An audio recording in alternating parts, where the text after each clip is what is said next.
virtual do Mesas TI.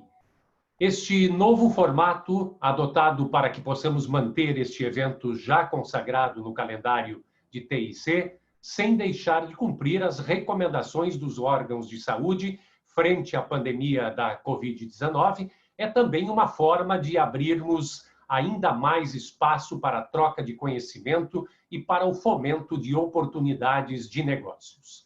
Neste modelo virtual, o Mesas TI chega ainda mais longe, expandindo o alcance de sua rede de informação e networking da mais alta qualidade.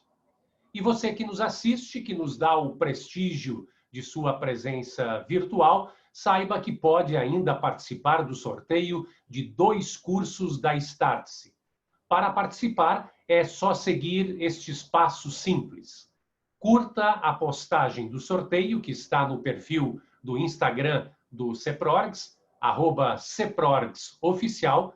Em seguida, comente a mesma postagem com seu nome e com o nome da sua empresa. E pronto, você já estará participando do sorteio. Os ganhadores serão anunciados ao final do evento de hoje pelo presidente Rafael Krug, e é muito importante lembrar que somente receberão os prêmios se estiverem presentes até o final do nosso evento.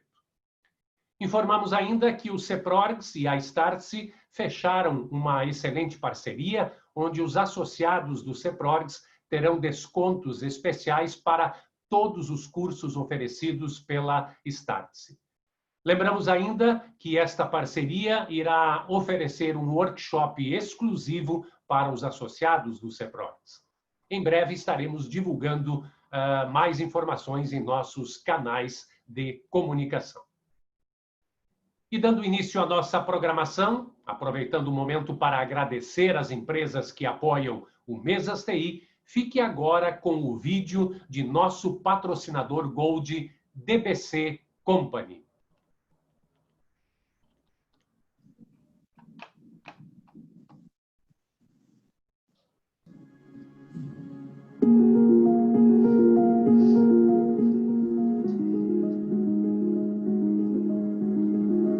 Podemos falar um quarto de século, 25 anos, ou ainda 9.120.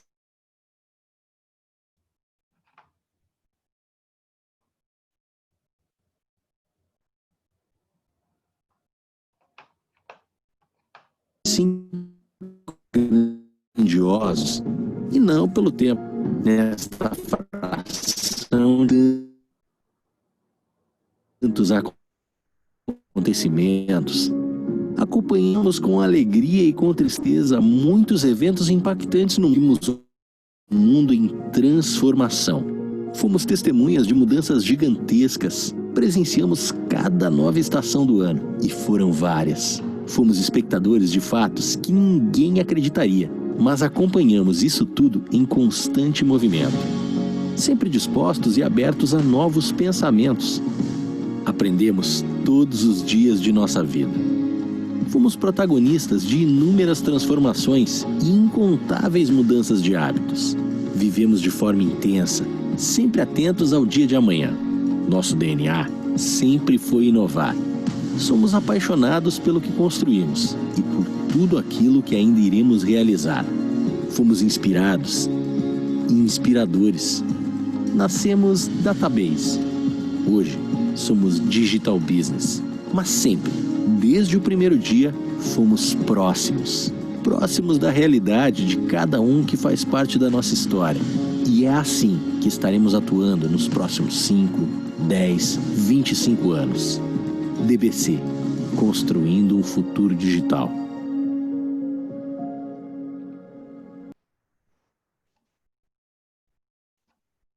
É uma grande satisfação receber mais uma vez uma audiência tão qualificada em nosso evento.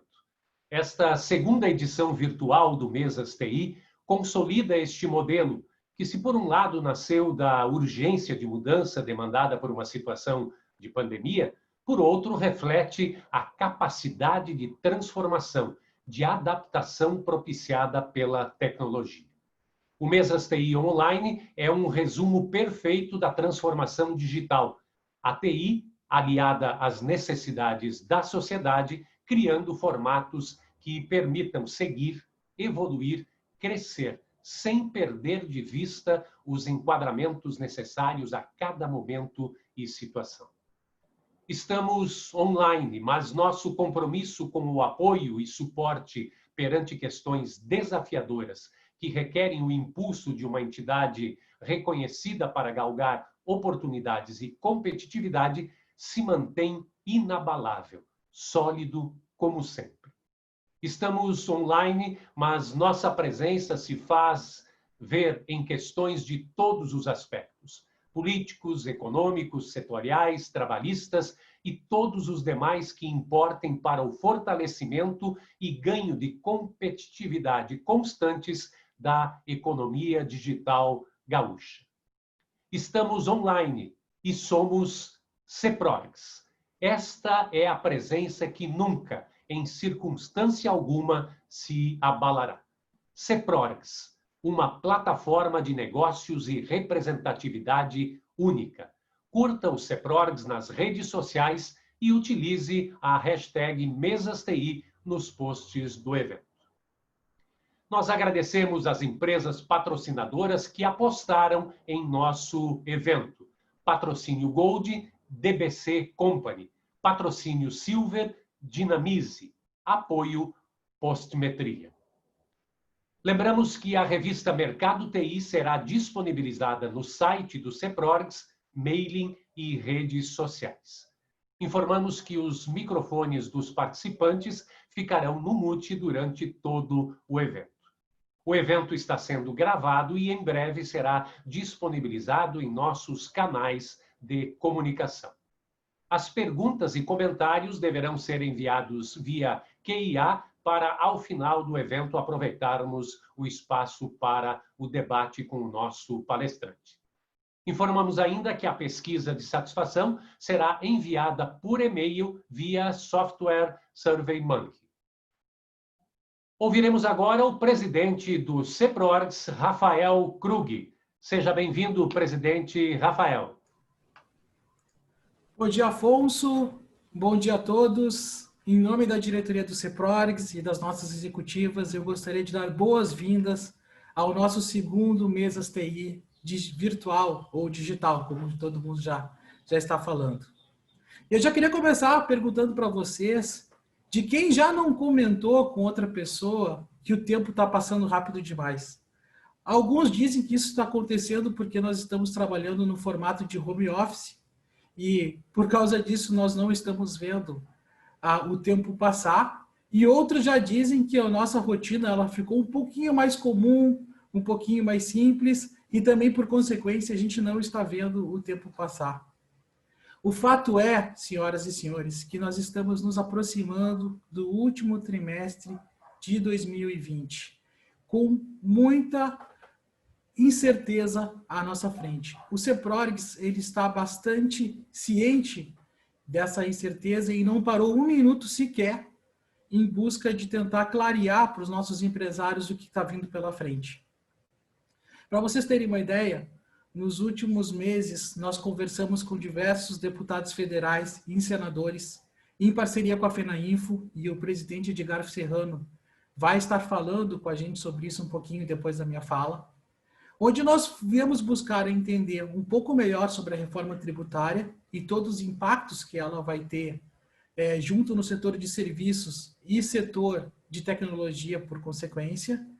E também estávamos cobrando a questão da desoneração da folha de pagamento, a manutenção da desoneração da folha, porque, como vocês também sabem, é muito importante que a gente mantenha os postos de trabalho no futuro. E nessa conversa que nós tivemos com esses legisladores, nós deixamos bastante claro todos os impactos que o nosso setor pode vir a sofrer. E pasmem, senhoras e senhores, alguns legisladores não têm ideia do tamanho do nosso setor, o quanto ele emprega e o quanto ele é estratégico para que a gente possa estar transformando o nosso país. Então, logo a gente tenha novas informações Com relação a essa reforma tributária, nós já estaremos fazendo uma segunda versão do nosso CEPRORGS Talk, que é uma versão informativa para que a gente possa passar para os nossos associados, para os nossos empresários, como eles podem trabalhar com uma matriz tributária diferenciada já no ano de 2021, caso essas reformas venham a fechar e a desoneração não seja concluída. E também, eu queria dizer para todos vocês que nós estamos acompanhando muito de perto a questão da reforma tributária estadual. Ela não está vindo em boa hora, pelo contrário, porque nós temos uma indefinição já na questão tributária federal, e apesar de ela não estar sendo diretamente relacionada ao nosso setor de TI, nos preocupa porque muitas das nossas empresas de TI trabalham para setores que vão ter as suas alíquotas majoradas. E isso é muito importante que a gente esteja em cima para que a gente também possa estar avaliando no futuro algum tipo de impacto para as nossas empresas. O que eu posso dizer para vocês é que o CEPRORGS ele é totalmente contra qualquer tipo de aumento de imposto. E vale lembrar aqui, senhoras e senhores, que nós temos uma ação na Justiça do Rio Grande do Sul impedindo a cobrança de ICMS sobre o software. Essa cobrança, tem que ser realmente bloqueada porque, devido a isso, nós estamos evitando que cada linha de código escrita no estado do Rio Grande do Sul pague um imposto adicional. E vocês têm alguma surpresa com relação a essa atitude do CEPRORGS? Não tenho, porque nós estamos formando e fazendo o que é nos dado como missão, que é representar e defender o nosso setor de tecnologia. Não vamos descansar nunca. E apesar de estar trazendo para vocês todo esse cenário de incerteza, eu quero deixar claro para todos vocês que o CEPRORGS continua otimista e está sempre tentando trazer conteúdos para que as empresas possam prosperar. No primeiro Mesas TI, nós discutimos bastante sobre a questão econômica e todos os cenários que poderiam vir como desafio para os nossos empresários. E nesse segundo mesa, estamos trazendo o Pedro Englert, né? E ninguém melhor do que ele para nos falar sobre modelos de negócios novos. E o Pedro vai estar trazendo aqui conosco visões do Vale do Silício, da China, de Israel e de todo o conhecimento que a Startse pode estar nos passando para que a gente possa cada vez mais estar crescendo e prosperando. Pedro, muito obrigado por estar compartilhando todo o teu conhecimento conosco nessa manhã. Eu tenho certeza que a nossa parceria CEPRORGS Startse ela vai crescer e nós vamos poder estar oferecendo para os nossos empresários cada vez mais qualificação e cursos que a gente possa estar fazendo o nosso setor se desenvolver. E eu não posso deixar de fazer alguns avisos rápidos também. Nós temos aí um evento de LGPD que vamos estar fazendo no início do mês que vem, voltado somente para as empresas de TI, e é diferente dos eventos de LGPD que estão aí sendo feitos por outras entidades, por outros cursos. É mais ou menos uma discussão mais prática de como a gente pode estar colocando LGPD dentro das nossas empresas e para poder também atender nossos clientes, é imperdível.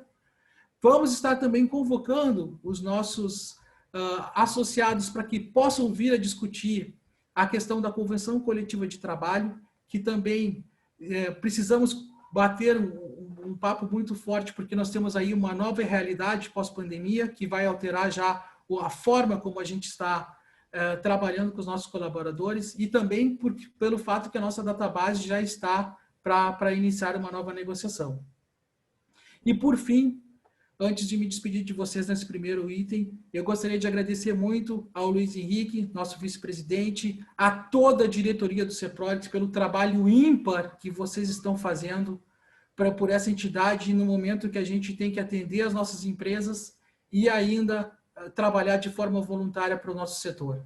Agradecer ao presidente Edgar Serrano também por todo o apoio que a FENAINFO tem dado para o CEPRORGS, principalmente nessas pautas federais, que são importantes para que o nosso setor também consiga sobreviver. E não posso deixar de agradecer as nossas executivas que estão fazendo sempre um trabalho maravilhoso para a gente poder fazer entregas cada vez melhores para o setor. Então, pessoal, desejo a todos nós uma excelente manhã, com muito conhecimento, e que a gente possa estar crescendo, com certeza, o nosso mercado. Muito obrigado a todos e sejam bem-vindos ao próximo Mesas TI. Obrigado ao presidente Rafael pela participação. Nós ouviremos agora o presidente da FENAINFO, Edgar Serrano.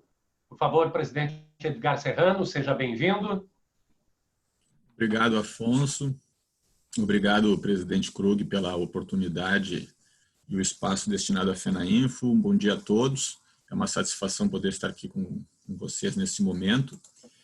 O que eu gostaria de trazer aqui nesses 5 minutos que eu tenho para passar sobre a informação é seguindo as palavras do presidente Krug sobre a reforma tributária e a desoneração da folha.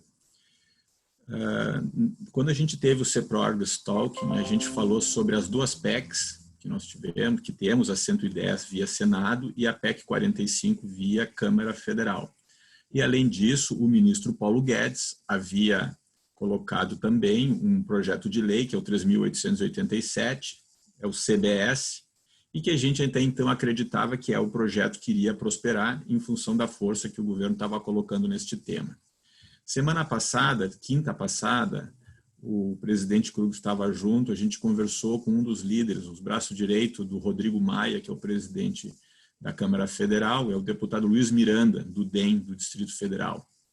E ele nos disse que, como ele é o que participa da definição das pautas federais, onde vai ser feitas as votações na Câmara, eles disseram que o Rodrigo Maia não quer sair da presidência sem deixar um legado importante, e a reforma previdenciária que ele conquistou ano passado, essas são as palavras, né? Eles conquistaram, e ele quer deixar uma marca mais importante, que é a reforma tributária.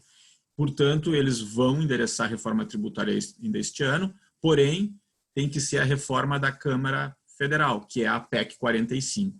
Isso foi um susto para nós, porque a PEC 45, a gente entende que ela ainda precisa ser muito trabalhada, porque para o nosso setor ela é bastante difícil.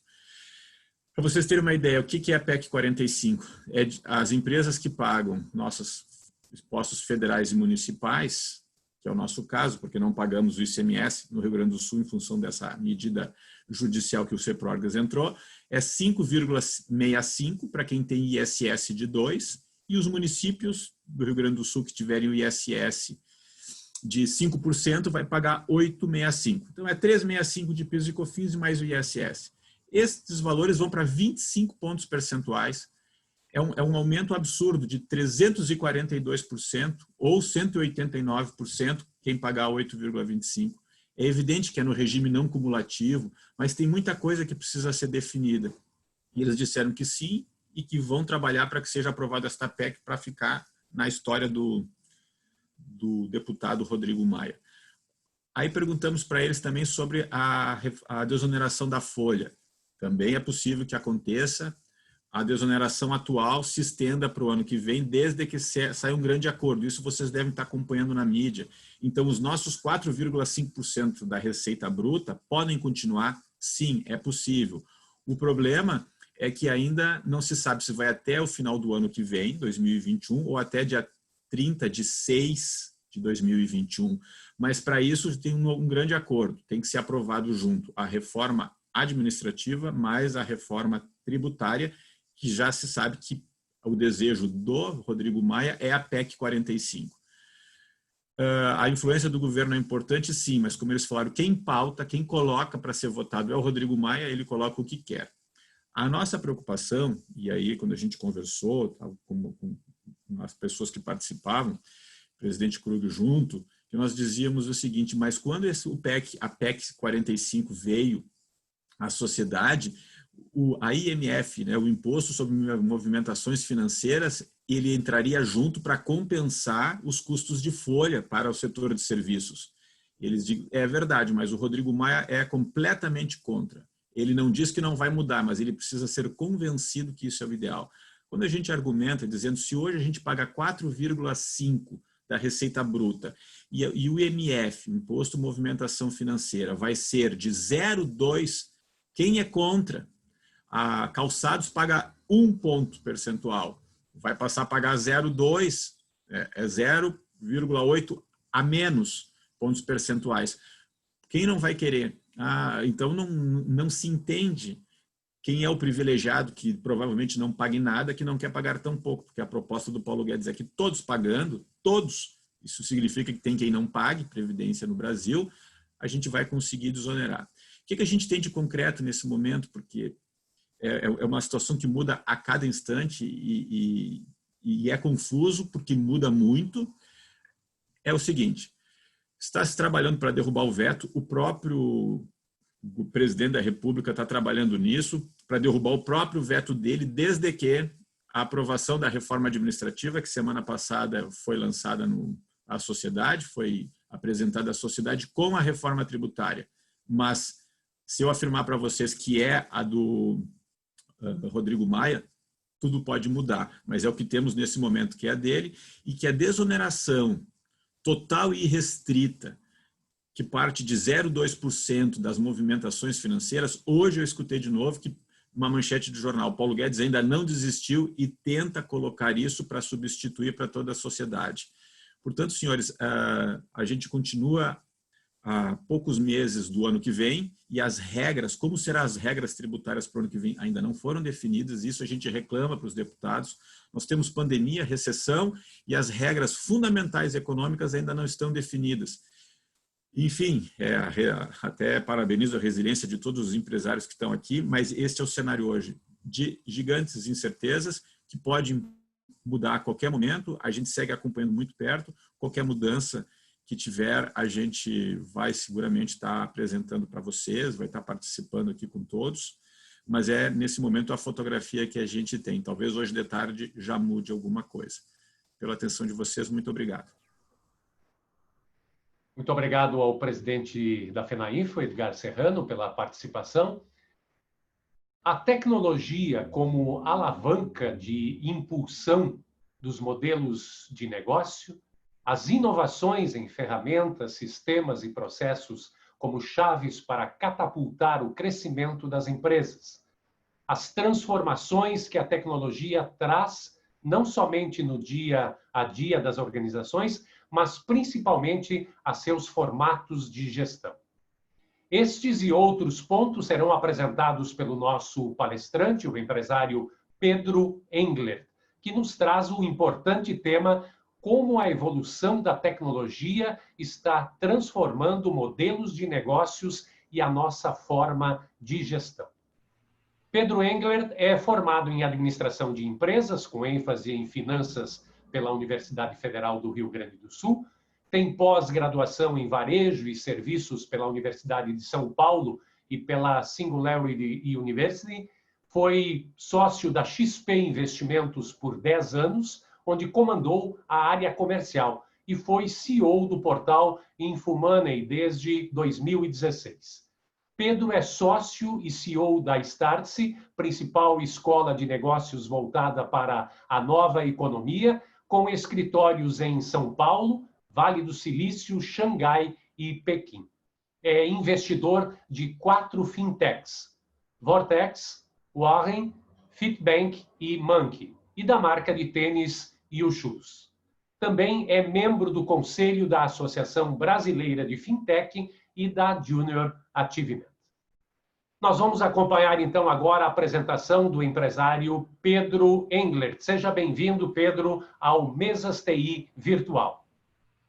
Legal. Obrigado, Luiz Afonso. Estou contente aqui, animado com essa introdução sua aqui. Já acompanhei muito tempo como um gaúcho aí, que estou há 10 anos fora, mas já tive a oportunidade de lhe ver, então fico bastante honrado aqui de ter recebido essa introdução. Queria também agradecer ao Rafael, ao Luiz, pelo convite, ao presidente Edgar aí pelas palavras não necessariamente animadoras, né? No Brasil não basta a gente correr 100 metros em 9 segundos, tem que correr 100 metros com obstáculos e um chumbo no nosso pé. Mas, enfim, a gente é resiliente, a gente gosta de correr mesmo e vamos dar um jeito de encontrar, porque se é assim que tem que ser, é assim que vai ser. Queria também fazer um agradecimento especial aqui ao Gabriel Engel, foi meu colega, tive a alegria, a honra de ter sido colega dele na administração aí no estado, e é um cara que acho que tem sonhos sonhos ou grandes, né? Mas mais do que ter o sonho, ter a capacidade de correr atrás e realizar, e conseguiu criar feitos grandes. Talvez seja uma das grandes referências aí nessas startups de tecnologia, competindo hoje com empresas do mundo inteiro. Então, mostrando que apesar das dificuldades que o governo nos apresenta, a gente consegue ser criativo e criar soluções que têm um impacto global. E é fundamental que a gente tenha hoje essa cabeça, porque não adianta a gente só se defender aqui, né? Eventualmente se defender. O mundo hoje é um mundo cada vez mais aberto, cada vez mais democrático, as barreiras geográficas praticamente não existem mais, e se a gente não setar os nossos níveis, né? Se a gente não subir a nossa barra por uma competição global, alguém vai fazer isso e vai entrar e vai ocupar o nosso espaço. Então, sempre que eu abro meu telefone aqui e vejo que a metade dos aplicativos que estão ali são de fora do Brasil, e esses aplicativos possivelmente atacaram ou roubaram algum share de uma empresa que fazia isso aqui no Brasil, eu fico bastante preocupado, porque são muito poucos casos de aplicativos desenvolvidos aqui que estão atacando os mercados lá fora. Então, para quem entende conceitos básicos aqui de transações internacionais, não equilibrar essa balança, você tem um problema no tempo, né? E se a gente não conseguir fazer isso aqui no Brasil, o que a gente vai virar, né? O que a gente vai fazer? Porque se os caras lá forem muito melhores do que a gente, vão ocupar o nosso espaço, a gente não vai conseguir fazer esse contra-ataque. Então, se defender não basta, tem que se defender e tem que conseguir também atacar lá. E eu acho que o Gabriel é uma referência, uma inspiração para a gente, gente que consegue setar esse nível de ousadia e consegue ter sucesso fazendo isso. Então, queria agradecer o convite em nome de todos e tentar trazer aqui para vocês algumas das provocações. Eu fiquei pensando muito, né? O que eu vou falar para vocês, né, nesse mundo de tecnologia que vocês não saibam, né? Então, tentar ser minimamente interessante aqui para não virar um papo meio chato. E aí, a minha grande introdução aqui para vocês, antes de entrar na apresentação, é que eu acho que de todas as tecnologias que tem que evoluir para a gente tornar os nossos negócios hoje competitivos e relevantes, é a tecnologia de gestão. A gestão é que tem que evoluir em primeiro lugar. É a forma como a qual a gente consegue engajar os nossos times e se conectar num ecossistema para que a gente consiga criar soluções realmente relevantes e que consigam criar diferença nesse mundo hoje, né? O mundo está muito mais competitivo, como a gente já falou, o cliente tem muito mais poder, tem muito mais escolha, tem muito mais conhecimento, e quem hoje não conseguir se conectar com o cliente e oferecer o melhor para ele, vai ter um problema e, por mais relevante que seja, vai ficar no caminho. Quando a gente fala desse assunto no Sul, para gaúcho especialmente, eu como gaúcho posso criticar, me sinto à vontade, porque se algum cara de fora criticar o gaúcho, eu vou ficar bravo, mas entre nós aqui dentro de casa, eu acho que a gente tem um desafio especial nesse ponto. A gente aprendeu a ser muito combativo, muito brigão, muito defensor de fronteira e etc., e aí ou a minha verdade ou ela não vale, ou do jeito que eu quero ou não serve. E esse jeito muito combativo tem algumas virtudes, mas também traz defeitos importantes, especialmente nesse mundo que a gente vive hoje, que é um mundo de conexão, é um mundo onde é muito pouco provável que uma pessoa sozinha, uma empresa sozinha, consiga se juntar, consiga ter todas as habilidades necessárias para poder enfrentar o mercado. E aí quando eu vejo uma iniciativa dessas da CPRORGS, né, de tentar reunir as pessoas, alinhar em sonhos comuns e brigar junto, né, lutar por coisas juntos, eu tenho certeza que a gente fica muito mais forte. E é isso que a gente precisa hoje, de colaboração, de menos briga, menos conflito e mais colaboração.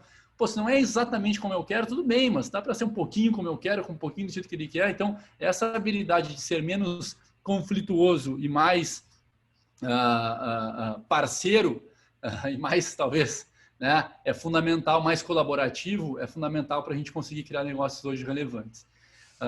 Então, agradecendo já a todos aí pela audiência, eu vou entrar aqui no conteúdo, vou tentar falar aqui uns 30, 40 minutos, depois vou fazer um bate-papo com o Gabriel, porque eu acho que o bate-papo é sempre mais interessante, porque a gente consegue ter mais troca, e na troca é onde a gente cresce hoje, né? Então, deixa eu pedir licença para vocês, que só para botar a minha tela, e aí eu já vou entrar aqui no conteúdo.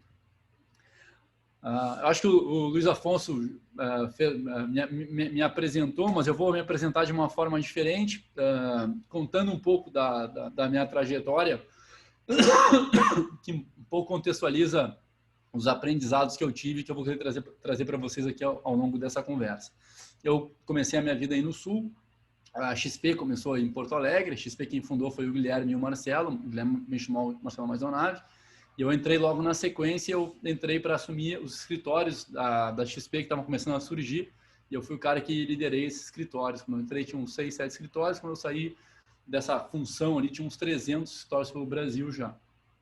Na XP a gente, enfim, era uma empresa, agente autônomo, que comprou uma corretora no Rio, depois a gente montou uma plataforma de investimentos, daí foi para São Paulo, e nos últimos 3 anos que eu fiquei na XP, eu toquei o Infomoney, que é um portal de mídia, vocês devem conhecer hoje, quem já é trader, quem gosta de comprar e vender ação, deve ter vivido o Infomoney lá nessa época que falava muito sobre mercado, cobria mercado, hoje ele se transformou num portal de conteúdos financeiros. E no Infomoney, a gente tinha comprado o Infomoney em 2011, 2012, eu entrei logo depois para ver como é que aquele negócio poderia virar um negócio. Ele era muito... Como é que aquele produto poderia virar um negócio? Né? Era um bom produto, mas era um negócio horroroso, 0 a 0. Tinha até alguma audiência, tinha mais ou menos 1 milhão de usuários únicos, mas não tinha muita perspectiva de gerar resultado. E na XP, esse resultado, por mais que eu fosse sócio relevante, se não criasse uma área que tivesse resultado, teria um problema no tempo. Então, tinha que virar resultado. E a gente começou a entender como é que aquilo ali poderia ser monetizado. E é ali que eu comecei a me deparar com o poder da tecnologia, né? com o poder de transformação da tecnologia nos negócios. Então, até então, qualquer site para ganhar dinheiro ganhava com publicidade ou assinatura. Então, pegar jornal, revista, todo mundo quer ganhar dinheiro com publicidade, porque afinal de contas sempre se ganhou o dinheiro assim, né? Sempre foi esse o modelo. E aí, uma das coisas que eu aprendi é que as pessoas, quando usam a tecnologia, isso certamente vocês devem ter já essa visão, ou tem pelo menos a responsabilidade de passar essa visão para mais pessoas, a gente quer digitalizar processos. A gente pega um processo que existia no offline e a gente digitaliza aquele mesmo processo. Quando a gente faz isso, fica um pouco melhor, mas não necessariamente a gente captura toda a oportunidade que existe. Porque a tecnologia permite que a gente repense a forma de fazer os negócios, repense os modelos de negócio, e não simplesmente a gente evolua aquilo que a gente faz. Então, se a gente pegar a educação hoje, a Startse é uma empresa de educação, a Startse é a empresa que eu mais me envolvo, a gente estuda muito educação, e a educação é a mesma educação que sempre existiu, né? Um professor, uns alunos, mas tem mais tecnologia? Tem um quadro digital, sei lá, um apoio, uma prova online, mas basicamente a estrutura, a forma de se fazer é aquela. Olhando para o mundo de mídia, que todo mundo aqui conhece, o que os jornais e revistas fizeram? Pegaram as suas estruturas e digitalizaram. Então, ao invés de ler um jornal impresso, eu vou acessar um site e vou ler aquele conteúdo naquele site. Ao invés de eu vender anúncios no impresso, eu vou vender anúncios no digital. Ao invés de vender assinatura no impresso, eu vou vender assinatura no digital. Simplesmente digitalizei as minhas soluções. Será que dessa forma eu capturei a máxima oportunidade que existia? Será que num mundo onde dado é o novo petróleo e eu consigo levar o cara para um ambiente digital, no ambiente digital eu consigo capturar todos os dados de qual é a matéria que esse cara gosta de ler, qual é o anúncio que ele gosta de interagir, qual é o conteúdo que desperta interesse, com que frequência ele lê, da onde ele está lendo, Será que se eu pegar todo esse dado, eu não tenho alguma utilidade maior para fazer com esse dado do que simplesmente tentar vender uma assinatura para esse cara? Será que quando eu boto uma barreira de assinatura para esse cara, eu não estou impedindo que ele entre lá no meu site? Quantos de vocês aqui, ao quererem ler alguma matéria, clicam lá e tem uma assinatura, vocês cancelam e vão embora? Quanto que os jornais perdem quando vocês vão embora? Quanto que eles deveriam te trazer para perto, te trazer para dentro de casa, te envolver, conversar um pouco contigo, entender os teus desejos e depois daquilo ali tentarem te oferecer alguma coisa? Será que daria para monetizar de uma forma melhor ou pior dessa forma? Será que o nosso lifetime value, nossa receita ao longo da vida do cliente seria maior fazendo isso ou querendo cobrar só aquela assinatura na entrada, sabendo que quando tu bota tua porta fechada, o cara não entra, se o cara não entrar, o cara não te dá o dado? Então, a tecnologia te permite esse tipo de reflexão, Será que num mundo onde o conteúdo é abundante, onde eu tenho vários canais de informação, faz sentido eu botar uma barreira na porta do cara naquele primeiro conteúdo, naquele conteúdo mais básico que todo mundo tem? Será que isso é inteligente? Porque antes o cara, para ele se informar, ele só tinha o Jornal do Comércio, o Correio do Povo ou a Zero Hora. Hoje em dia ele tem 1000 alternativas. Então, se eu tiver com esses 3 lugares fechados, eu vou para uma quarta porta que ela vai estar aberta, que ela vai me trazer. Então, a minha oferta de valor, o acesso àquela informação que era restrito, hoje ele é abundante. Só que as pessoas tendem a repetir aquilo que elas faziam. Então, eu olho o produto que eu tenho e eu evoluo este produto. E isso é uma destruição de valor absurdo nesse mundo de hoje, onde a gente precisa encontrar valores, né? Encontrar oportunidades. Como o presidente Hezman falou assim, para competir nessa loucura, eu preciso ser um pouco mais criativo, eu preciso ser um pouco mais ousado, eu preciso olhar para as coisas de uma forma diferente. E isso é muito mindset, isso aí é muita é uma nova forma de encarar as coisas. Até 10 anos atrás, 15 anos atrás, nós determinávamos os que os nossos clientes compravam. Correto? Então, a Zero Hora olhava para o Correio do Povo e olhava para o Jornal do Comércio e determinava o preço do anúncio e quanto é que era a assinatura e estava tudo certo. Bastava eu marcar os meus 3, 4 concorrentes e eu estava protegido. O Zafari olhava lá para o Real ou para o Nacional e dizia qual era o preço dos produtos, porque bastava olhar para aqueles caras e estava tudo certo. E determinava que o produto do mês era vinho, não era cerveja. E quem gostava de cerveja, azar do cara, porque a campanha do mês era vinho. O Itaú olhava para o Bradesco, para o Santander, para a Caixa Banco do Brasil e olhava o tempo de fila de cada um desses bancos e dizia que a fila dele tinha que ser 12 minutos, porque os outros estavam 13, 14, 15, e 12 minutos o cara chegava na fila, ficava bravo, mas a alternativa dele era outras filas muito parecidas com aquela. Então, no mundo onde o cliente tinha pouca alternativa, o cliente aceitava. Nós aceitávamos, né? Hoje em dia eu chego numa fila de banco e não dá. Eu tenho 580, para não mentir o número, alternativas de fintech que me oferecem produtos financeiros na palma da minha mão e eu vou resolver o problema por lá. Eu chego no Zafari, quero tomar vinho, só tem cerveja em promoção, eu vou entrar num aplicativo e pedir eu receber o meu vinho em casa mais barato e mais rápido do que o tempo que eu fui no supermercado. Eu chego no jornal, lá tá a porta fechada, tá o site bloqueado, eu vou dar um Google naquela notícia e vou acessar aquela notícia por vários outros canais. Não é mais a empresa que tem o poder, é o cliente que passou a ter o poder, nós clientes temos o poder e dentro deste poder as empresas têm que entender o que o cliente quer e a partir do que ele quer construir as soluções.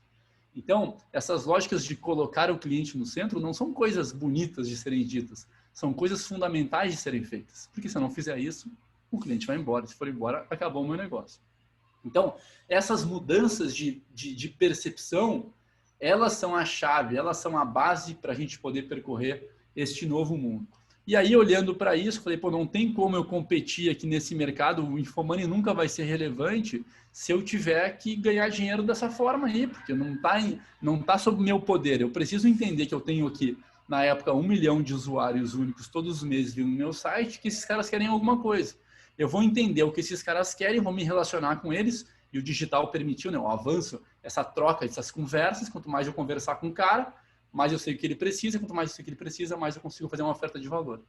E aí a gente montou o Infomoney como um portal de conteúdo e soluções financeiras, que entendia, atraía o cara pelo conteúdo e monetizava nas soluções financeiras, e aquilo ali destravou um valor absurdo. Para você ter uma ideia, a receita saiu de 4 para 80 milhões de reais em 3, 4 anos. Eu fiquei no Infomoney até 2016, quando eu saí da XP, saí e aí no Infomoney que eu comecei a viver mais esse mundo de tecnologia, mundo de conexão, mundo de startup, etc. Eu saí da XP, vendi as minhas ações e liguei para o Marcelo Majonave, que é quem tinha me trazido na época, que já tinha saído da XP também, e ele falou, cara, eu tô morando aqui no Vale do Silício, tu tem que vir para cá, meu. Isso aqui é um lugar no tempo, esses caras estão na nossa frente, eles usam armas muito mais poderosas que as nossas, eles têm uma outra cabeça, se a gente voltar a empreender como a gente empreendeu, a gente vai quebrar a cara. Só que, eu não sei, eu participei de 2 coisas muito bacanas na XP, na criação da rede de escritórios e a criação, e essa virada de negócio do Infomoney, que foi um negócio bacana também. E aí o cara, pô, não, então eu sei fazer as coisas. Aí o cara fica meio bobalhão, assim.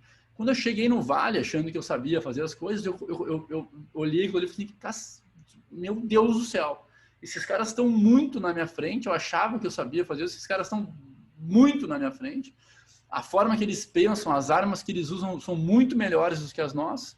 Se eu ficar aqui, eu queria tirar um sabático, todo mundo no mercado financeiro quer tirar um sabático, se eu ficar um ano parado, esses caras vão me atropelar.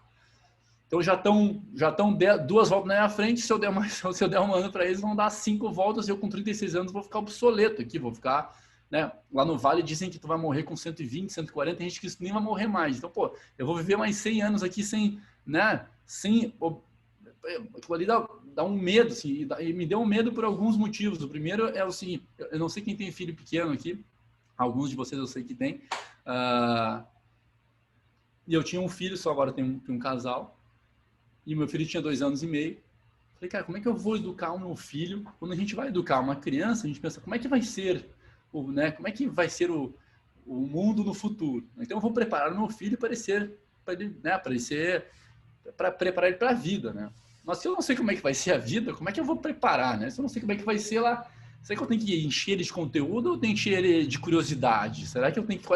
Quais são os skills que ele tem que aprender? Como é que... Né, se o conteúdo é abundante, ele tem que ter o desejo pelo conteúdo e não decorar aquele conteúdo. Então, essa foi o meu primeiro desconforto quando eu vi aquele mundo mais diferente. A segunda, a gente tem a vontade, né, de criar um patrimônio para poder ter a segurança financeira e que aquele patrimônio gere renda para a gente poder viver tranquilamente, né? E só que todo o nosso modelo de investimento, não sei quem gosta de investimento aqui, ele está baseado em olhar para o futuro e trazer as coisas para o presente. Então, esse ativo aqui vale 1 hoje, mas pelo fluxo de caixa descontado ele está barato ou está caro. E aí eu me posiciono em relação a isso, né? Achando que aquele título vai me pagar uma amortização e uma dívida no tempo. Agora, quem aqui consegue cravar que daqui a 10 anos a empresa tal vai estar muito forte? Além da Starts aqui das nossas empresas, quais são as outras empresas que tu consegue... No passado eu comprava Itaú, Gerdau, Banco do Brasil, sei lá, Vale e devia, não, tá tranquilo, isso aqui nunca vai acabar. Hoje em dia, qual é a empresa que a gente crava assim, cara, daqui a 10 anos vai estar tão forte quanto hoje? Se eu não tenho porque eu não tenho mais a previsibilidade, se eu não tenho mais a previsibilidade, os modelos de investimento, eles estão todos... eu vou ser agressivo aqui, os modelos de precificação estão quebrados, completamente quebrados. Se eu não tenho isso, como é que eu faço? Como é que eu tenho a segurança de que esse meu patrimônio vai me gerar renda no tempo da mesma forma que gera hoje? Se eu não tenho isso, eu pensei, então qual é o lugar que eu tenho que estar? Como é que eu faço para me proteger? Eu tenho que aprender. Eu tenho que ficar aprendendo, sugando o que está acontecendo aqui o máximo possível. Então eu vou ficar morando no Vale, falei com a minha esposa, ela confortou, vamos ficar morando aqui um tempo e vamos aprender com esses caras, porque não tem nenhuma escola hoje organizada para nos passar esse conhecimento que a gente precisa. Porque qual é o grande problema das escolas hoje, das escolas de negócio?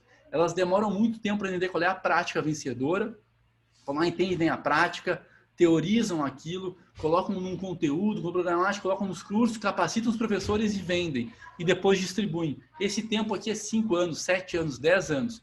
Quando eu vou receber um conteúdo que foi bacana 10 anos atrás, ele não tem mais utilidade prática hoje.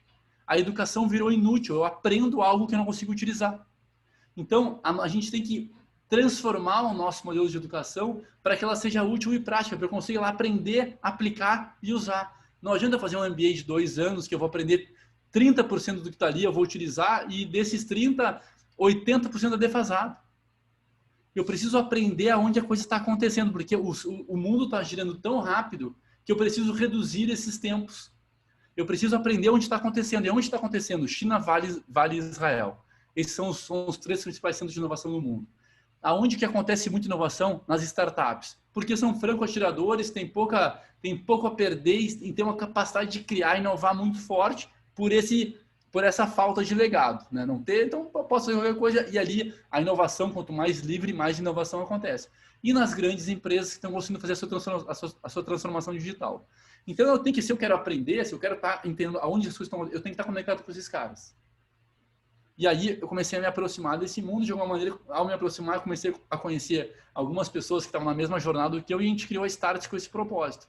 criar uma escola de educação útil e prática que entenda que o mundo está evoluindo constantemente e que a gente precisa estar conectado com essas evoluções para ser relevante. E eu preciso aprender constantemente. Não existe mais o ex-aluno, existe o aluno que vai ter que aprender todo dia um pouquinho, de várias formas, mas sempre um pouco. Não são mais 3 cursos ao longo da vida, são 500 cursos curtos, ou talvez mais do que isso, a todo tempo, de várias formas. Com matérias, com podcasts, com papo como esses, com imersões internacionais, com conversas, enfim, eu vou ter que ficar aprendendo constantemente se eu quiser ter o repertório correto para me tornar competitivo.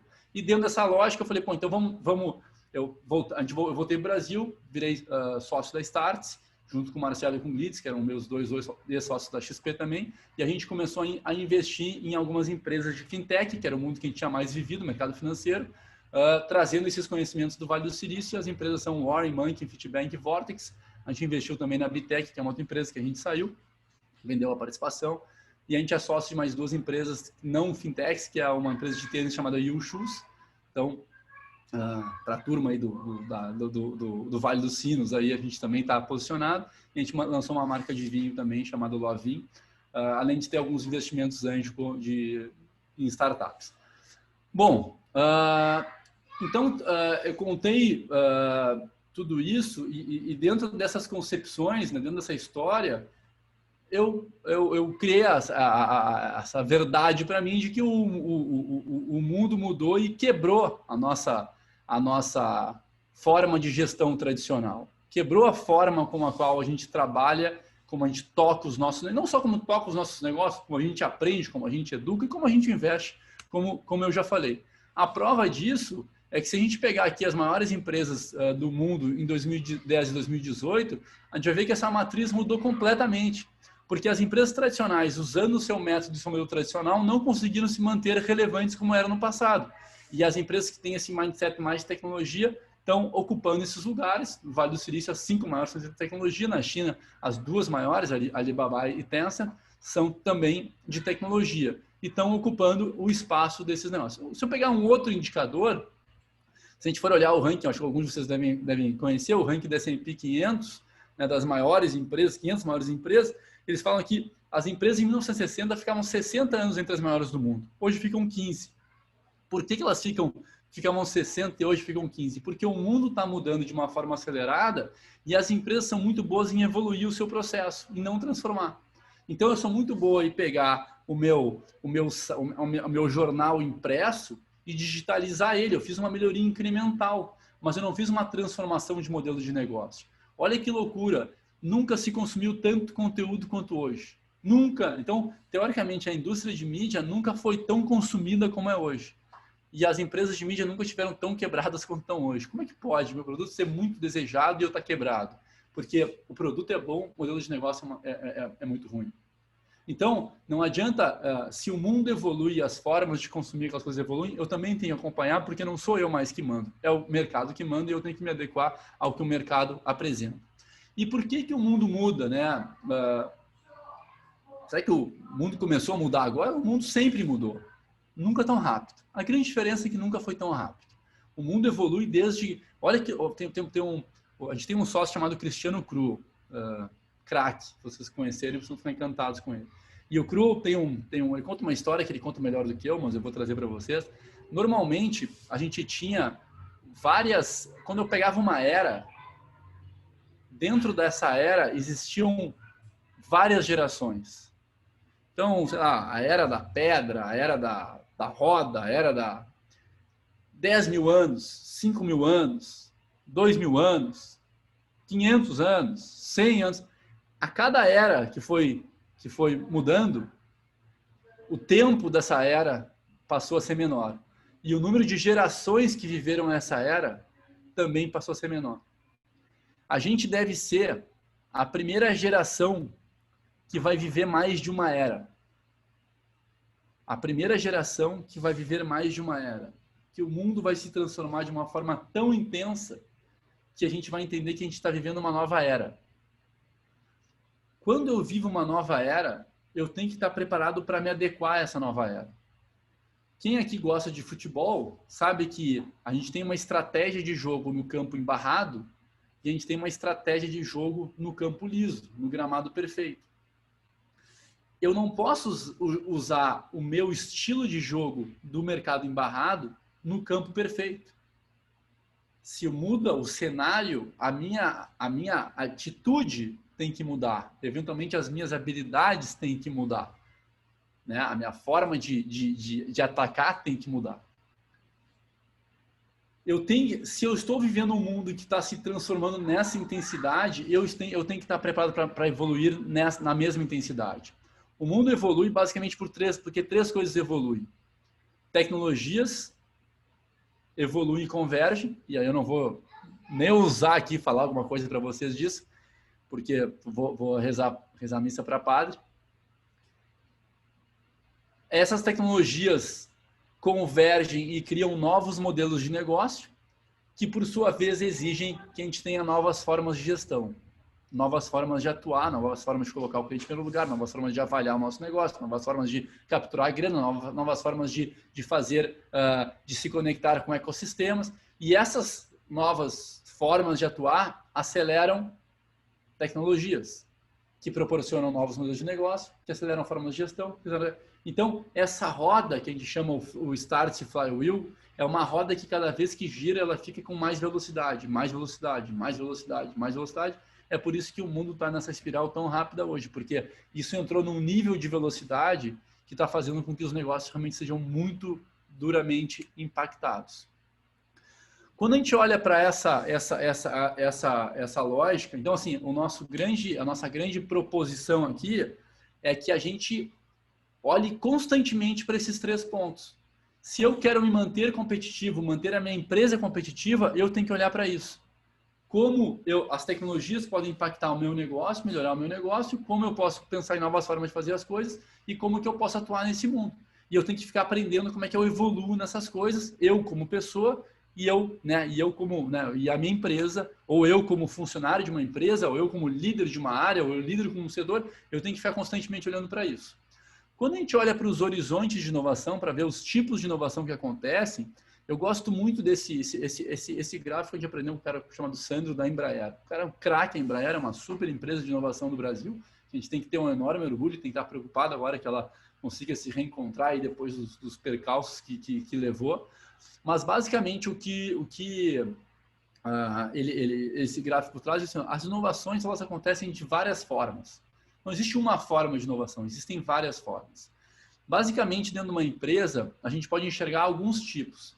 Eu posso fazer uma inovação incremental. O que é uma inovação incremental? Eu tenho lá um processo de aquisição de talentos que eu faço de uma forma manual e eu coloco inteligência artificial para poder fazer a predição perfeita do cara que se enquadra com a minha vaga, ou eu usar AI para fazer a predição de bons pagadores ou maus pagadores. Legal, faço o DocuSign lá, agora faço contratos digitais.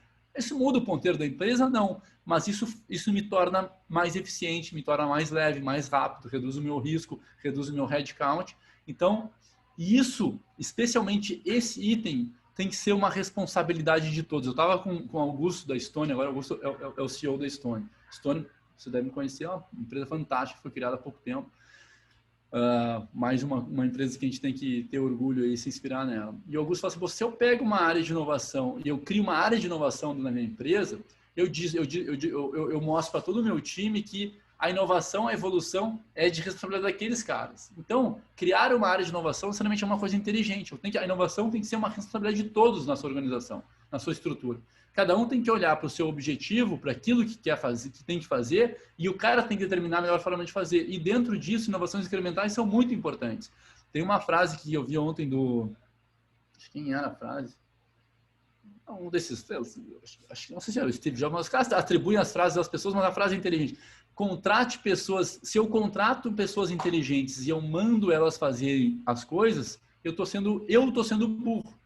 Porque eu tenho que contratar uma pessoa inteligente, dar o objetivo para ela e ela tem que percorrer o caminho. Não sou eu que tenho que dizer qual é o processo que ela tem que estabelecer. Se eu, na minha empresa, sou o CEO da empresa e determino o que cada um tem que fazer, eu estou travando a empresa a partir da minha capacidade. Eu tenho que dizer para as pessoas qual é o objetivo que elas têm que percorrer, mas o processo tem que ser ela que vai fazer. E ela tem que ser inteligente o suficiente, ter vontade o suficiente para percorrer e encontrar o seu próprio caminho. E nisso, inovação e sincronização são importantes. Como é que eu faço a minha atividade melhor? Eu não quero saber qual é o teu processo. Se o cara chega assim, eu faço aqui, há 5 anos a mesma coisa na minha empresa, com orgulho, eu domino, há 30 anos eu faço. Cara, se tu faz 30 anos a mesma coisa, tu está completamente obsoleto, velho. Tu deveria resolver o mesmo problema há 30 anos, mas não da mesma forma. Porque o mundo evolui, tem tanta ferramenta nova que tu deveria estar se beneficiando disso. Então, o quanto que a gente desafia os nossos times para que eles encontrem as melhores formas de fazer aquilo que eles têm que fazer e o quanto que a gente deixa eles livres e alinhados para que eles percorram esse caminho.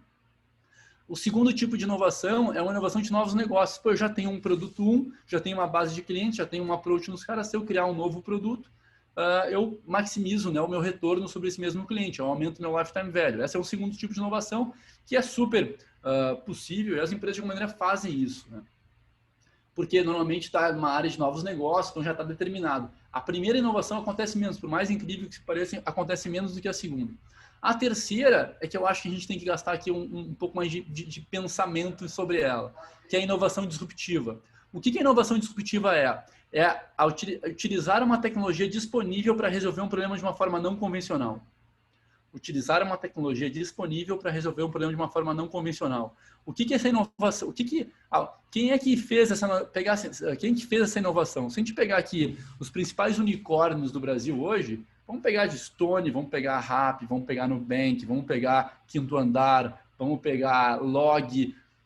Um unicórnio é uma empresa que atingiu um valuation de $1 bilhão, né? O que esses caras fizeram? A partir de uma tara em relação à experiência do usuário, eles organizaram uma experiência que chama sem fricção, sem atrito, que fosse muito melhor do que a alternativa. Mas para isso eles usaram tecnologias disponíveis. Quem aqui é? Algum de vocês deve ser clientes do Nubank.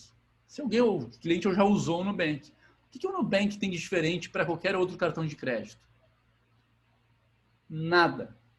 Nada. É a mesma coisa. É um plástico que passa, que paga, que faz... Acontece que a jornada de experiência do cliente é um troço maravilhoso. E não é que é tão maravilhoso, é muito melhor do que existe. O que o Nubank tem de diferente para outros cartões? Ele coloca o cliente em primeiro lugar. Tu quer me dizer que então o outro cara não coloca? Não. Então, um cara que resolve tratar bem o cliente cria uma empresa de $10 bilhões em 6 anos. Olha o tamanho da oportunidade que as empresas tradicionais estão deixando no mercado. Por tratar mal os clientes, por não dar bola para o cliente, por colocar os seus interesses em primeiro lugar, ele deixa um flanco aberto para um cara vir em 6 anos, sem nenhum histórico, criar uma empresa de $10 bilhões. Quinto Andar olhou para a lógica de, puta, mas esse processo de aluguel é um inferno, traumático, problemático, deixa eu criar uma solução super bacana, é quase gostoso alugar um apartamento, deixa eu alugar um apartamento e me divertir, deixa eu alugar um apartamentinho. O cara olha para o cliente e a partir do que o cliente quer, ele organiza a solução olhando para a tecnologia, que como ele tem bom repertório, ele tem bom conhecimento, ele vai lá e testa e consegue criar, e cria empresas de $1 bilhão em muito pouco tempo. Vamos criar uma empresa de $1 bilhão? Não sei se vamos, mas dá para sonhar e criar coisas relevantes? Dá para sonhar, porque são caras que saíram do zero e criaram essas coisas em muito pouco tempo, com muito pouco recurso, mas com muita inteligência e muita tara para o cliente. E a última inovação é aquela que usa tecnologias não convencionais para resolver problemas de uma forma não convencional. Vou chamar internet, casa na lua, carro autônomo. Aí realmente são coisas que consomem muito capital e muito risco, mas se dão certo, transformam o mundo, né? Então, das 4 inovações disponíveis, 3 são muito acessíveis a todos. E 2 deveriam ser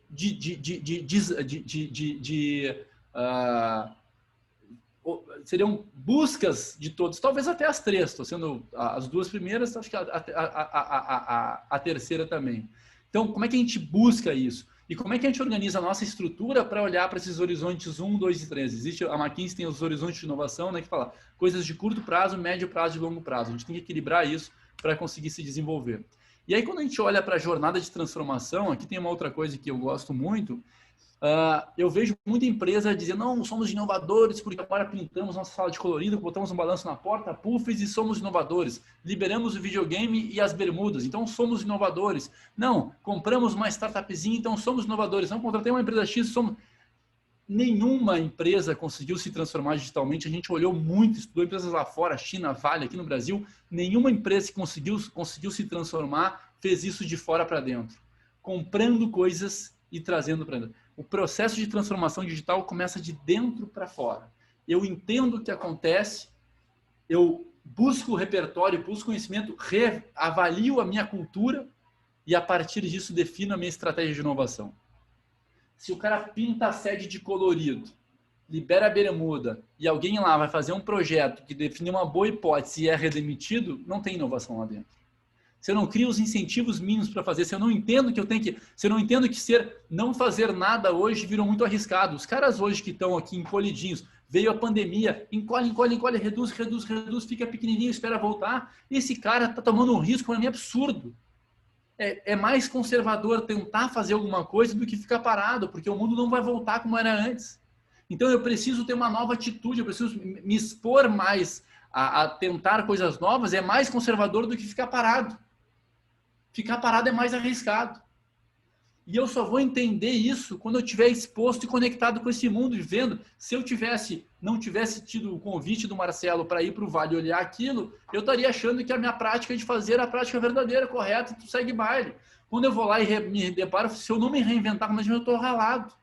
Eu estou fora, aquilo mexe a minha cultura. Se eu achar que eu vou resolver as coisas sozinho, se alguém aqui tem essas lá na minha empresa, se eu não estou, ninguém trabalha, se eu não estou, ninguém faz, se eu não estou, ninguém cria, se eu não estou, ninguém corta custo. Se alguém tem essa... E às vezes o cara fala isso até com uma dose de orgulho, ele fala reclamando, mas um pouco orgulhoso, né? Se não estou lá, ninguém trabalha, se não estou lá, ninguém faz nada, se não estou, eu tenho que estar lá o dia inteiro, porque eu... Cara, se tu tem esse negócio, tu tá ralado. O teu modelo de negócio é horroroso.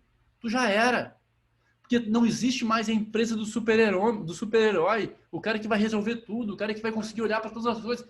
Só essas coisas de tributo aqui que o SB, só isso aqui já me deixou de cabelo em pé, entendeu? Imagina ter que olhar para tudo isso, me posicionar, defender, me aproximar dos clientes, pensar numa solução, me defender meu caixa, controlar meus caras que estão trabalhando remoto. Meu Deus, impossível ser. E ainda controlar o meu time para que ele faça o que eu mando. É impossível criar alguma coisa relevante sozinho.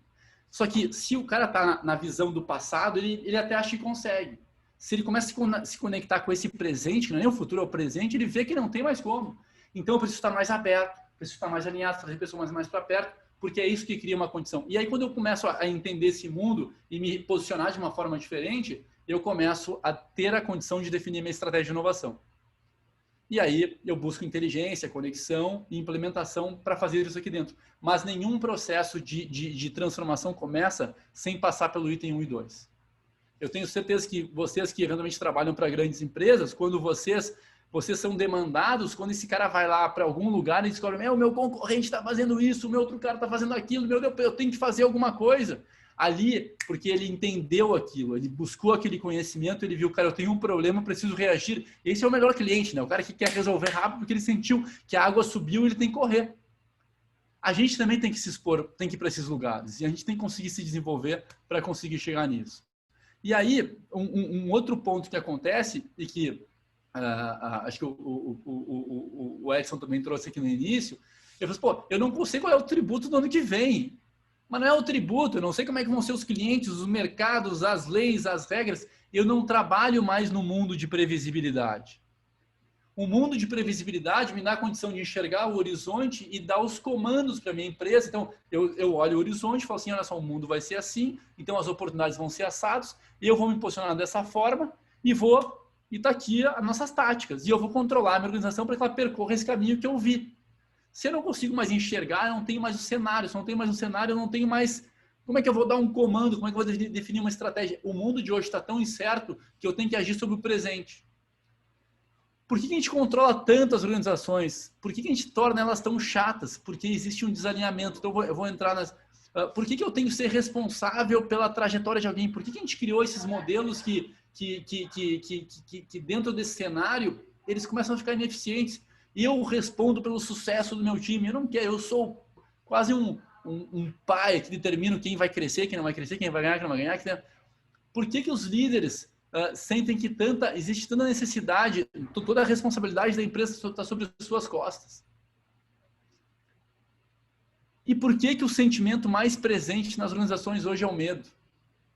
O cara tem medo de errar, medo de falhar, medo de se queimar, medo de perder o lucro, medo de perder o cliente, medo. Quem é que vai conseguir inovar, ser agressivo dentro desse cenário, dentro desse contexto?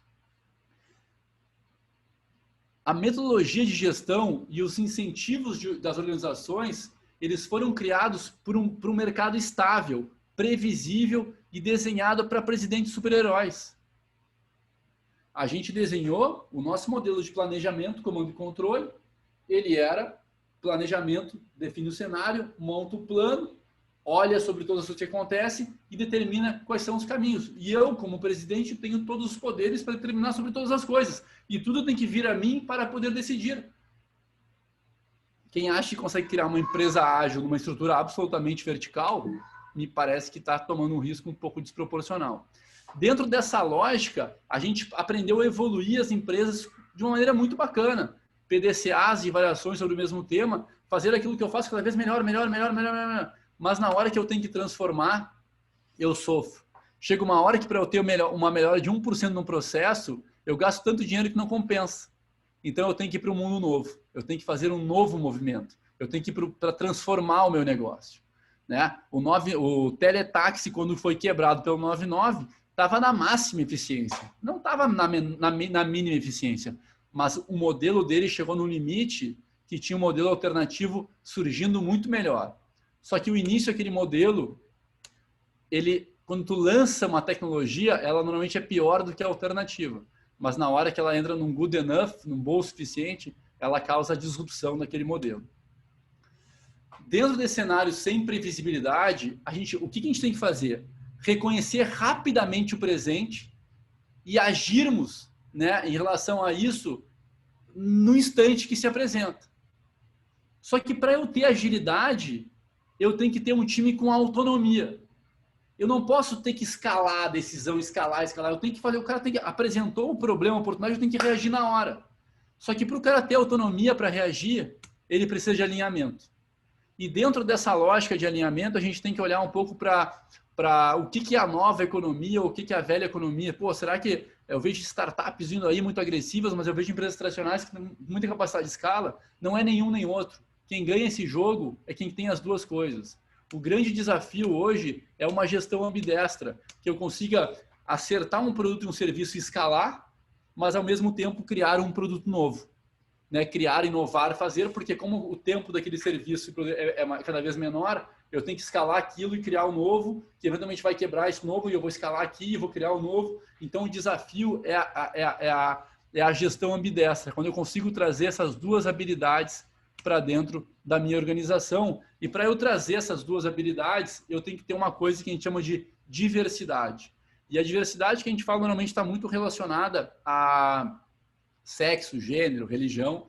E a diversidade que a gente fala aqui é uma diversidade de conhecimentos, de características, de atitudes. Quando um diretor experiente senta com um cara recém-formado, mas vindo numa formação digital, e esses dois caras sentam e se respeitam, eu tenho possivelmente essa habilidade. Os ecossistemas mais desenvolvidos hoje de inovação, eles conseguem reunir essas três coisas.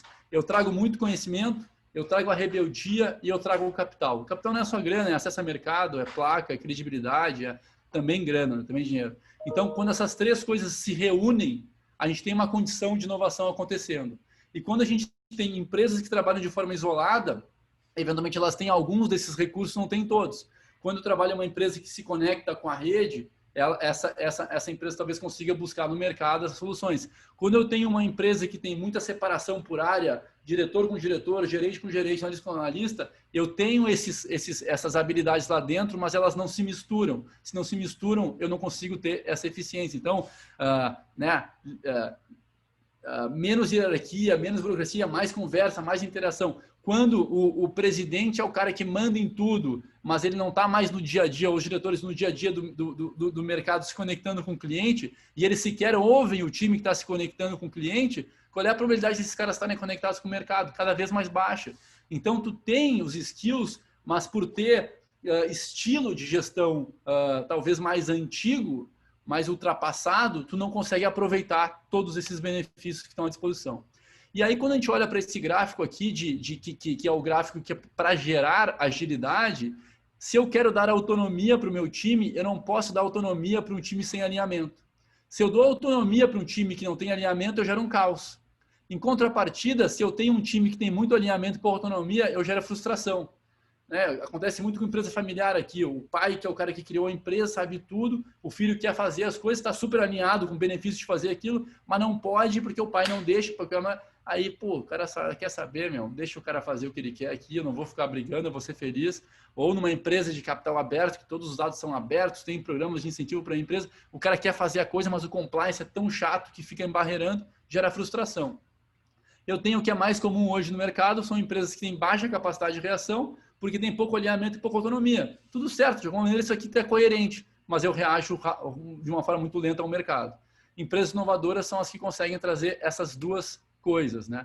E um grande ponto aqui para a gente refletir é que dentro das empresas tem tanto controle porque existe essa relação cruzada de meu esforço e seu benefício. Normalmente, quando o dono da empresa traz um cliente novo para a empresa, e se na empresa dele ele paga 12 salários mais um 13º, o funcionário fala assim, ixi, já trabalho aqui até 8 da noite, agora com esse cliente vai até às 10. Fica notícia ruim. Claro, porque é o meu esforço, é o esforço do funcionário para o benefício do chefe.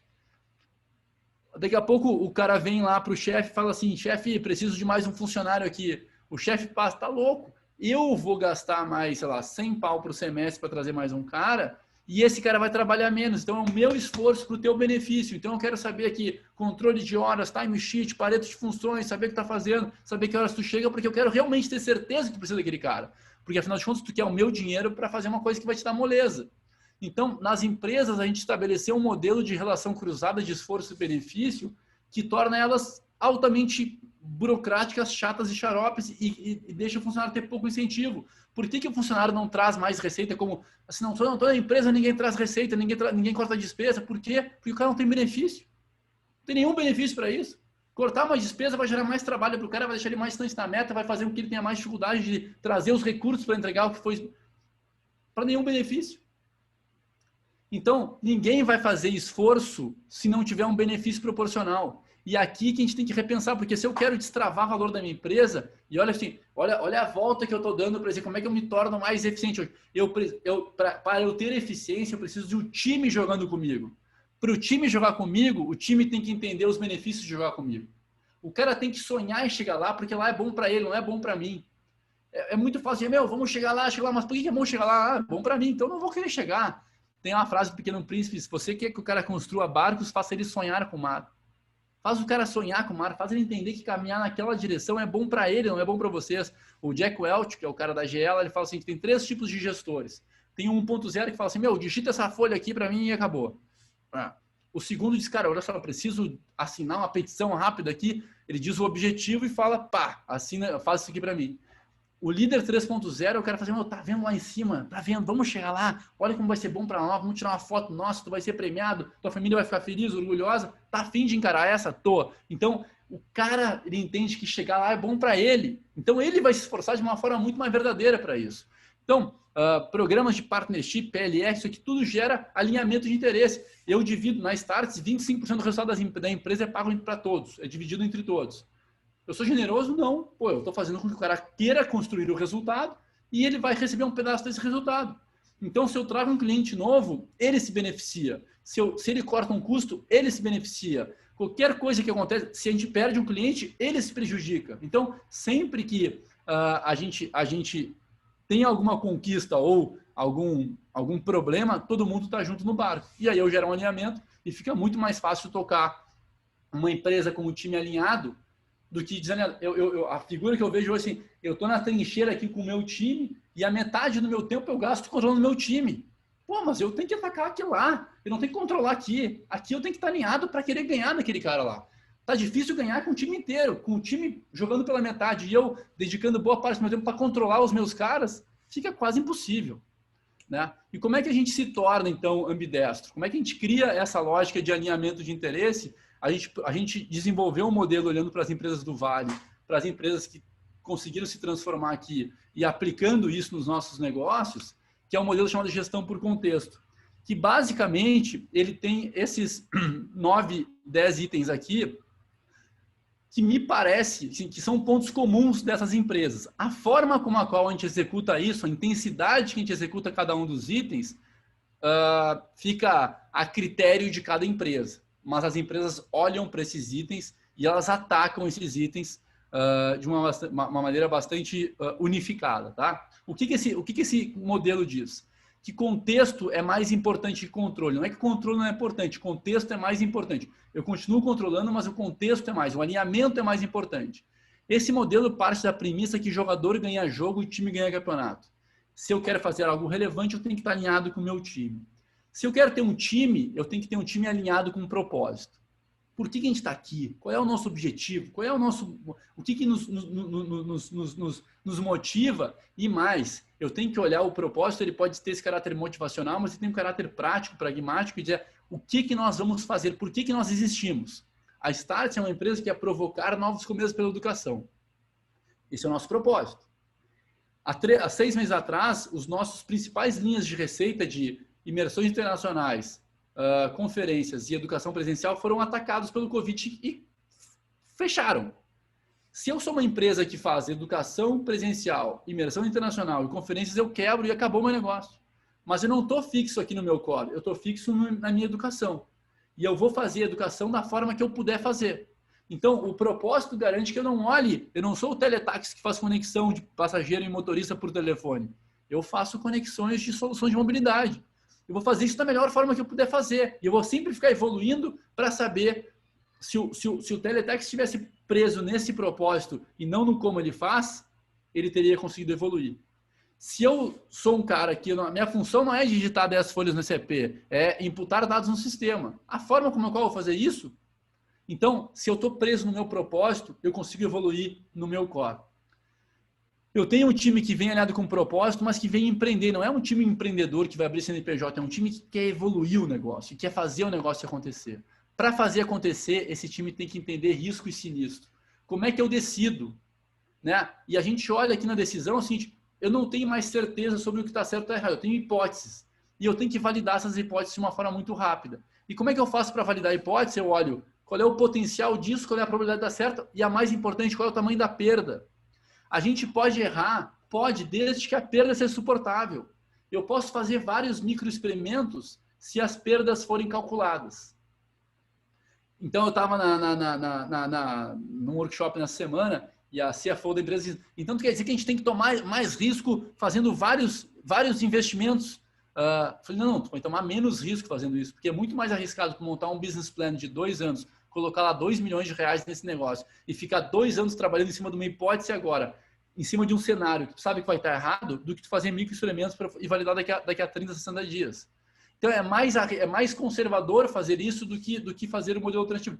Fazer pequenos erros é melhor do que fazer grandes erros. É mais barato fazer isso mais rápido e me coloca numa posição mais conectada com o mercado. A gente tem que aprender, aqui não vou rezar missa, que certamente vocês sabem, a fazer menos business plan e mais prototipações como as startups. A gente tem que ser mais transparente. Mais transparente. Quanto mais as pessoas sabem o que está acontecendo na minha empresa, mais elas se envolvem com aqueles temas. Ninguém vai me dar uma solução de algo que não sabe que tem um problema. Ninguém vai buscar uma oportunidade de algo que não sabe que está buscando. Então, eu preciso olhar mais oportunidades. Eu preciso trazer um modelo de gestão alternativo aos KPIs tradicionais, ao modelo de objetivos e resultados chaves, porque esse modelo de OKR, quem não conhece, vale a pena conhecer. Tem um livro, Avalie o que Importa, se não me engano, do John Doerr, que é um modelo que foi consagrado pelo Google, que ele olha muito mais objetivo do que processo. Então, no mundo que a gente tem menos previsibilidade, tem mais hipótese, eu tenho que cravar mais um objetivo e deixar os processos mais livres. E, por último, eu tenho que criar incentivos para que as pessoas queiram fazer as coisas, que as pessoas queiram se esforçar, queiram trazer mais receita, queiram fazer menos despesa. Que a gente chama de modelo de alinhamento de interesses, que pode se dar de várias formas. A gente gosta muito de bônus PLR e a gente gosta muito de partnership, especialmente em empresas onde as pessoas são um grande diferencial. As pessoas querem trabalhar em projetos delas, não mais dos outros. Eu me mato por mim, não pelos outros. E para poder fazer isso, a gente tem um modelo bem estruturado para poder fazer. Esse modelo, basicamente dessa coluna aqui, foi o que a gente trouxe do mercado financeiro. Esse modelo de partnership, ele começou lá no Goldman Sachs, que depois veio para o Garantia, que depois veio para o Pactual, influenciou a gente na XP, o Garantia levou lá para os 3Gs da vida, já é um modelo bastante consagrado que gera esse alinhamento. Então, tem essa parte prática aqui de meritocracia e tem toda essa outra parte aqui muito baseada nas empresas do Vale do Silício, que fazem com que os times consigam ter mais alinhamento para poder ter mais autonomia, para, por consequência, poder serem mais ágeis. Então, eu queria encerrar aqui a minha participação com esse frame. Depois eu posso mandar esse material para vocês, porque eu acho que a gente pode entrar agora num bate-papo aqui com o Gabriel. E antes de encerrar mesmo, eu só queria deixar esse último gráfico aqui, que é fundamental que, se a gente quiser entrar nesse novo mundo, com essa cultura diferente, a gente não tenha só discursos vazios, a gente tenha discursos apoiados por comportamentos e por processos. Volta e meia eu tenho um cara que fala assim, não, lá na empresa, pega o Luiz Afonso chegou lá na empresa, agora a gente está querendo que as pessoas se sintam donos da empresa. Tá bom, Luiz. Pô, legal, Luiz, bacana, parabéns. Mas, Luiz, lá na tua empresa, que tu quer que ela sinta dono, tu abre os números, as informações para os caras? Não abre as informações, porque são informações restritas e as pessoas não têm maturidade para saber os números. Tá, então tu quer que o cara seja dono, mas ele não pode ver número. Tá. Na tua empresa, Luiz, que o cara quer, que o cara tem que se sentir dono, o cara pode tomar decisão? Claro que pode, desde que ele pergunte para mim. Não, então tá, desde que eu autorize ele pode. Então ele é dono, porque ele se sinta dono, mas ele não sabe o que está acontecendo e ele não pode tomar decisão, tá? E na tua empresa o cara tem que se sentir dono. Se o cara acerta um golaço, ele ganha uma paulada? Não, porque a gente tem a política de cargos e salários, então promoções máximas. Então, pô, tu quer que o cara se sinta dono, mas o cara não sabe o que acontece, o cara não pode tomar decisão e o cara não recebe ponto, então o cara não é dono. Então, os teus processos e rotinas, os teus comportamentos não são coerentes com esses discursos. Eu quero que o cara seja inovador, mas eu não deixo ele errar. Então, ele nunca vai ser inovador. Se ele não puder fazer pequenos erros, ele não vai ser inovador.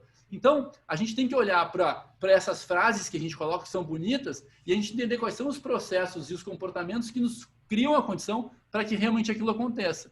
Então, eu quis trazer aqui, Luiz, essa perspectiva um pouco de qual é as estruturas de gestão, até porque não ia rezar a missa aqui para caras de tecnologia, como é que faz, que a gente tem que desenvolver para poder criar essa condição de atacar o mercado. E aí, por fim mesmo, eu fico feliz aqui com essa oportunidade de conversar com vocês, porque a gente está num mundo hoje que ele é um mundo que nos dá, pelo menos a mim, me dá duas grandes sensações, dois grandes sentimentos. De medo, de ficar obsoleto, de ser atacado, de alguém ocupar o meu espaço, mas ao mesmo tempo ele é um mundo que te dá muitas oportunidades, né? Que te faz sonhar. A gente nunca foi tão fácil sonhar em fazer qualquer coisa e tentar criar um plano para chegar lá.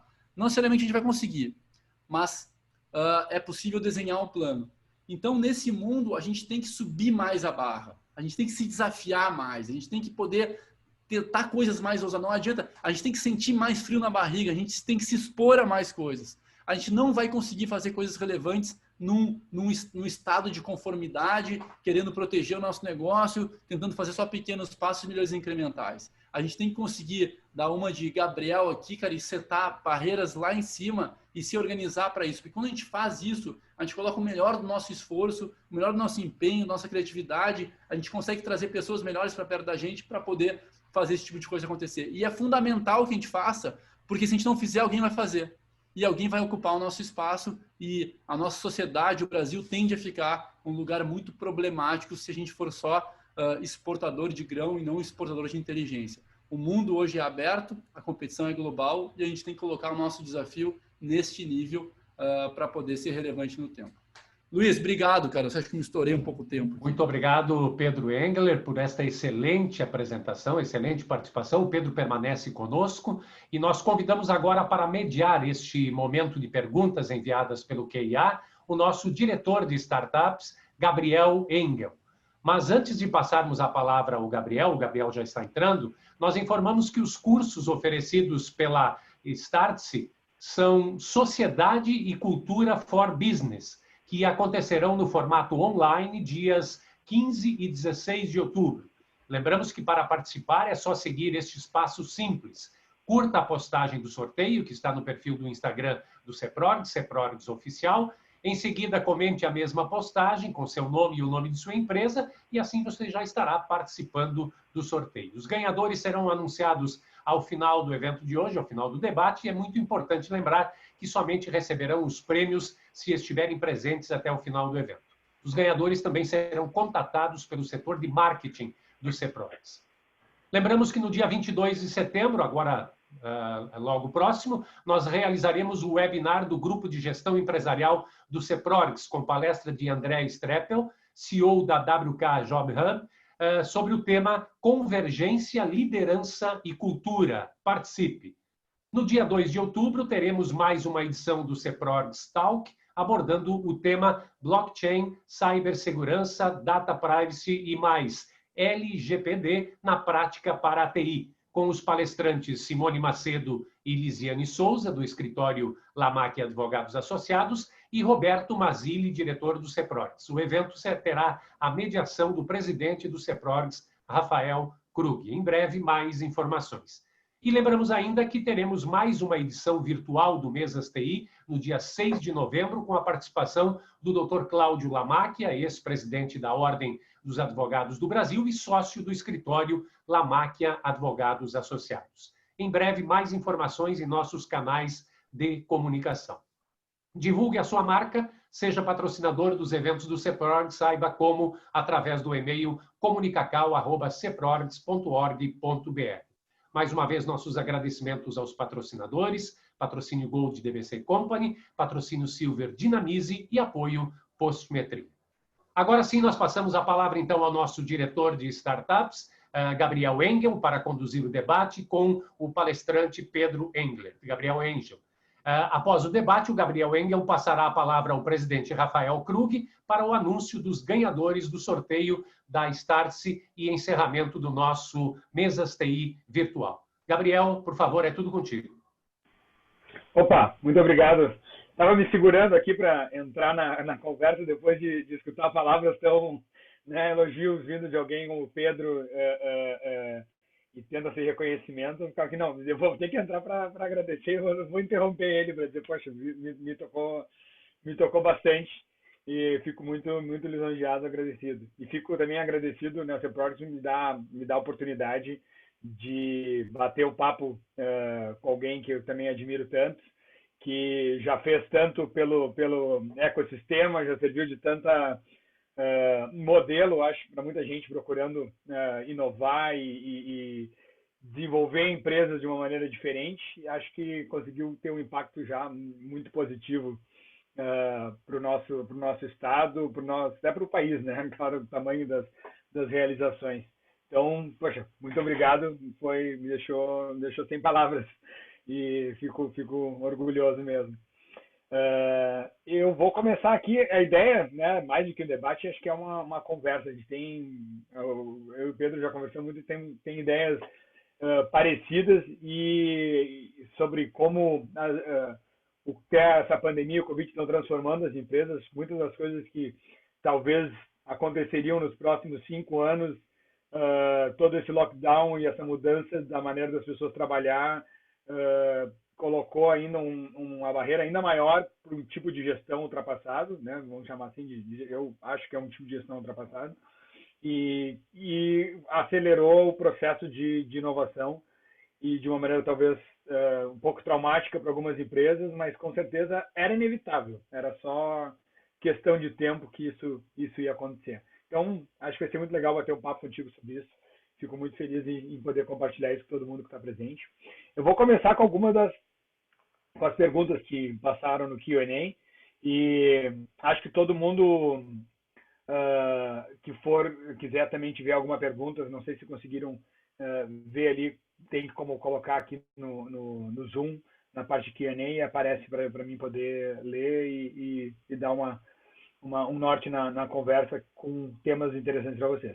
Então, uma das primeiras perguntas aqui, Pedro, como é que você acha que a indústria 5G afetará essas empresas que ficaram presas na sua gestão, considerando que haverá a criação de inovações que antes não puderam surgir por falta da tecnologia? Fala, Gabriel. Então, vamos lá. Acho que como você falou assim, esse processo de tecnologia, de evolução de tecnologia e a convergência delas já vem destravando um monte de oportunidades há muito tempo, assim, talvez desde que o mundo começou, né? Então, a 5G é só mais uma tecnologia que acelera esse processo de transformação. O grande problema aí talvez seja o cara negar essas transformações e o cara não querer surfar elas, não querer entender e não se abrir para esses movimentos. O que para mim, de alguma maneira, o Covid, para várias indústrias, ele serviu como um alerta, assim, sim, vamos excluir as partes ruins dele, vamos tentar pegar o copo meio cheio, né? Fazendo o disclaimer correto aqui. Porque como é que a disrupção acontece? Alguém inventa uma tecnologia, uma solução alternativa, e ele começa a evoluir aquela solução até que ela fica good enough e ela quebra aquele modelo anterior. O que aconteceu agora com o Covid? Ele deu uma acelerada nesses processos de digitalização. Por exemplo, reunião remota. O cara tinha resistência. Imagina que tu vai viajar, Gabriel, 10 vezes menos do que tu viajava para fazer reuniões comerciais. A educação digital da Startse, as pessoas nunca tiveram abertas a assistir essa educação em streaming que a gente está aberto e a gente está vendo, bom, cara, é good enough, ao invés de fazer um curso em São Paulo, pegar um avião, gastar, tu vai gastar talvez 1/3 do valor e a metade do tempo para ter é igual não, mas os benefícios, né, a compensação tem coisas boas e ruins, mas no saldo é good enough, é bom o suficiente.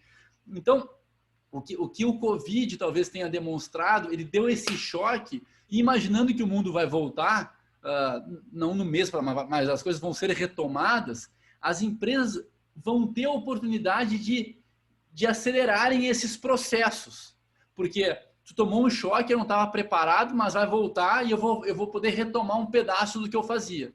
Só que neste período, se eu não entender que eu tenho que a tendência é o digital e eu me preparar de verdade para ele, eu vou ficar para trás. Então, 5G o custo de energia solar despencando, a comunicação, as questões espaciais. Hoje o espaço é um lugar comercialmente explorável. Isso destrava um monte de oportunidades, um monte de novas oportunidades que a gente não estava explorando. Então, a questão de inteligência artificial é monstruosa, também reconhecimento facial, a quantidade de coisas que essas tecnologias vão impactar. Se eu pegar a indústria de carro autônomo e carro elétrico, pegar essas duas tecnologias e somar e olhar a quantidade de indústrias que elas afetam, posto de gasolina, seguro de carro, manutenção de peça, estrutura de estrada, entretenimento a bordo do carro, enfim, venda de carro. Duas tecnologias impactam talvez dezenas de indústrias. Então, se negar a ver isso é muito perigoso. Não ficar olhando constantemente para essas coisas. Olhar outra coisa, Gabriel, que faz muito sentido, olhar para outros mercados. Eu tenho certeza que vocês têm referências em outros mercados. Porque eu estou acostumado só a ver as soluções que eu tenho aqui, mas deixa eu ver esse mercado de saúde. O que eu consigo pegar dessas referências aqui? Então, abrir um pouco mais a cabeça, aumentar o repertório e fazer pequenas validações me parecem fundamentais. Então, responder sobre uma tecnologia específica, eu nem sei, porque eu acho que talvez seja menos, e talvez você saiba muito melhor do que eu também, mas é menos relevante do que entender como é que eu atuo neste mundo onde várias dessas coisas estão surgindo e estão impactando, transformando mercados. Poxa, obrigado. Essa era a pergunta da Hilary Almanza. Tem mais uma aqui do Jaime Gross Garcia. Pedro, excelente. Acho que todo mundo, né, tem sido elogiado a palestra. Eu vi algumas outras conversas. Parabéns pela apresentação. Quais são as 3 dicas que tu daria para uma pequena empresa iniciante? Primeiro, que se conecta muito com o teu cliente e entende de verdade o que ele precisa. Acho que no passado, de novo, eu olhava meus concorrentes e fazia um pouquinho melhor que os caras. Hoje eu tenho que olhar para o cliente e entender, cara, como é que eu resolvo essa dor do cara. Essa é a primeira tarado pelo cliente. E não é só uma coisa, tarado pelo cliente, mas, cara, bota alguma métrica de avaliação, tipo, lá na Rocket Chat a gente coloca o cliente em primeiro lugar, mas como é que faz isso? Não, a gente coloca porque a gente gosta do cara. Não, mas fala... Não, a gente... Cara, o que eu faço para colocar o cliente? A gente tem na Startse um indicador de avaliação chamado NPS, vocês devem conhecer todos. Todo início de reunião, de qualquer reunião da empresa, começa com o NPS. Como é que foi o NPS da semana passada? Vem a informação. Isso é uma forma de eu estar ultra conectado com o meu cliente. A cada final de módulo de curso, Eu rodo um NPS, avalio, a gente tá no meio de um curso hoje, ontem e hoje. Ontem à noite a gente avaliou, hoje de manhã teve uma reunião de 15 minutos para entender as reclamações e corrigir. Então, eu tenho um processo que me faz isso. Então, a primeira coisa é essa. A segunda coisa, traz o time para o teu lado. Não faz o time trabalhar para ti. Faz o time trabalhar contigo. Cria um modelo onde vocês fiquem alinhados. Vou fazer o jabá aqui. Sociedade de Cultura está sendo divulgado para vocês. Muito do que eu falei aqui está muito mais explicado ali dentro. É muito bacana para criar este modelo de sociedade com esses alinhamentos. E as sociedades, elas são muito temidas porque elas são construídas sem poderem ser desfeitas.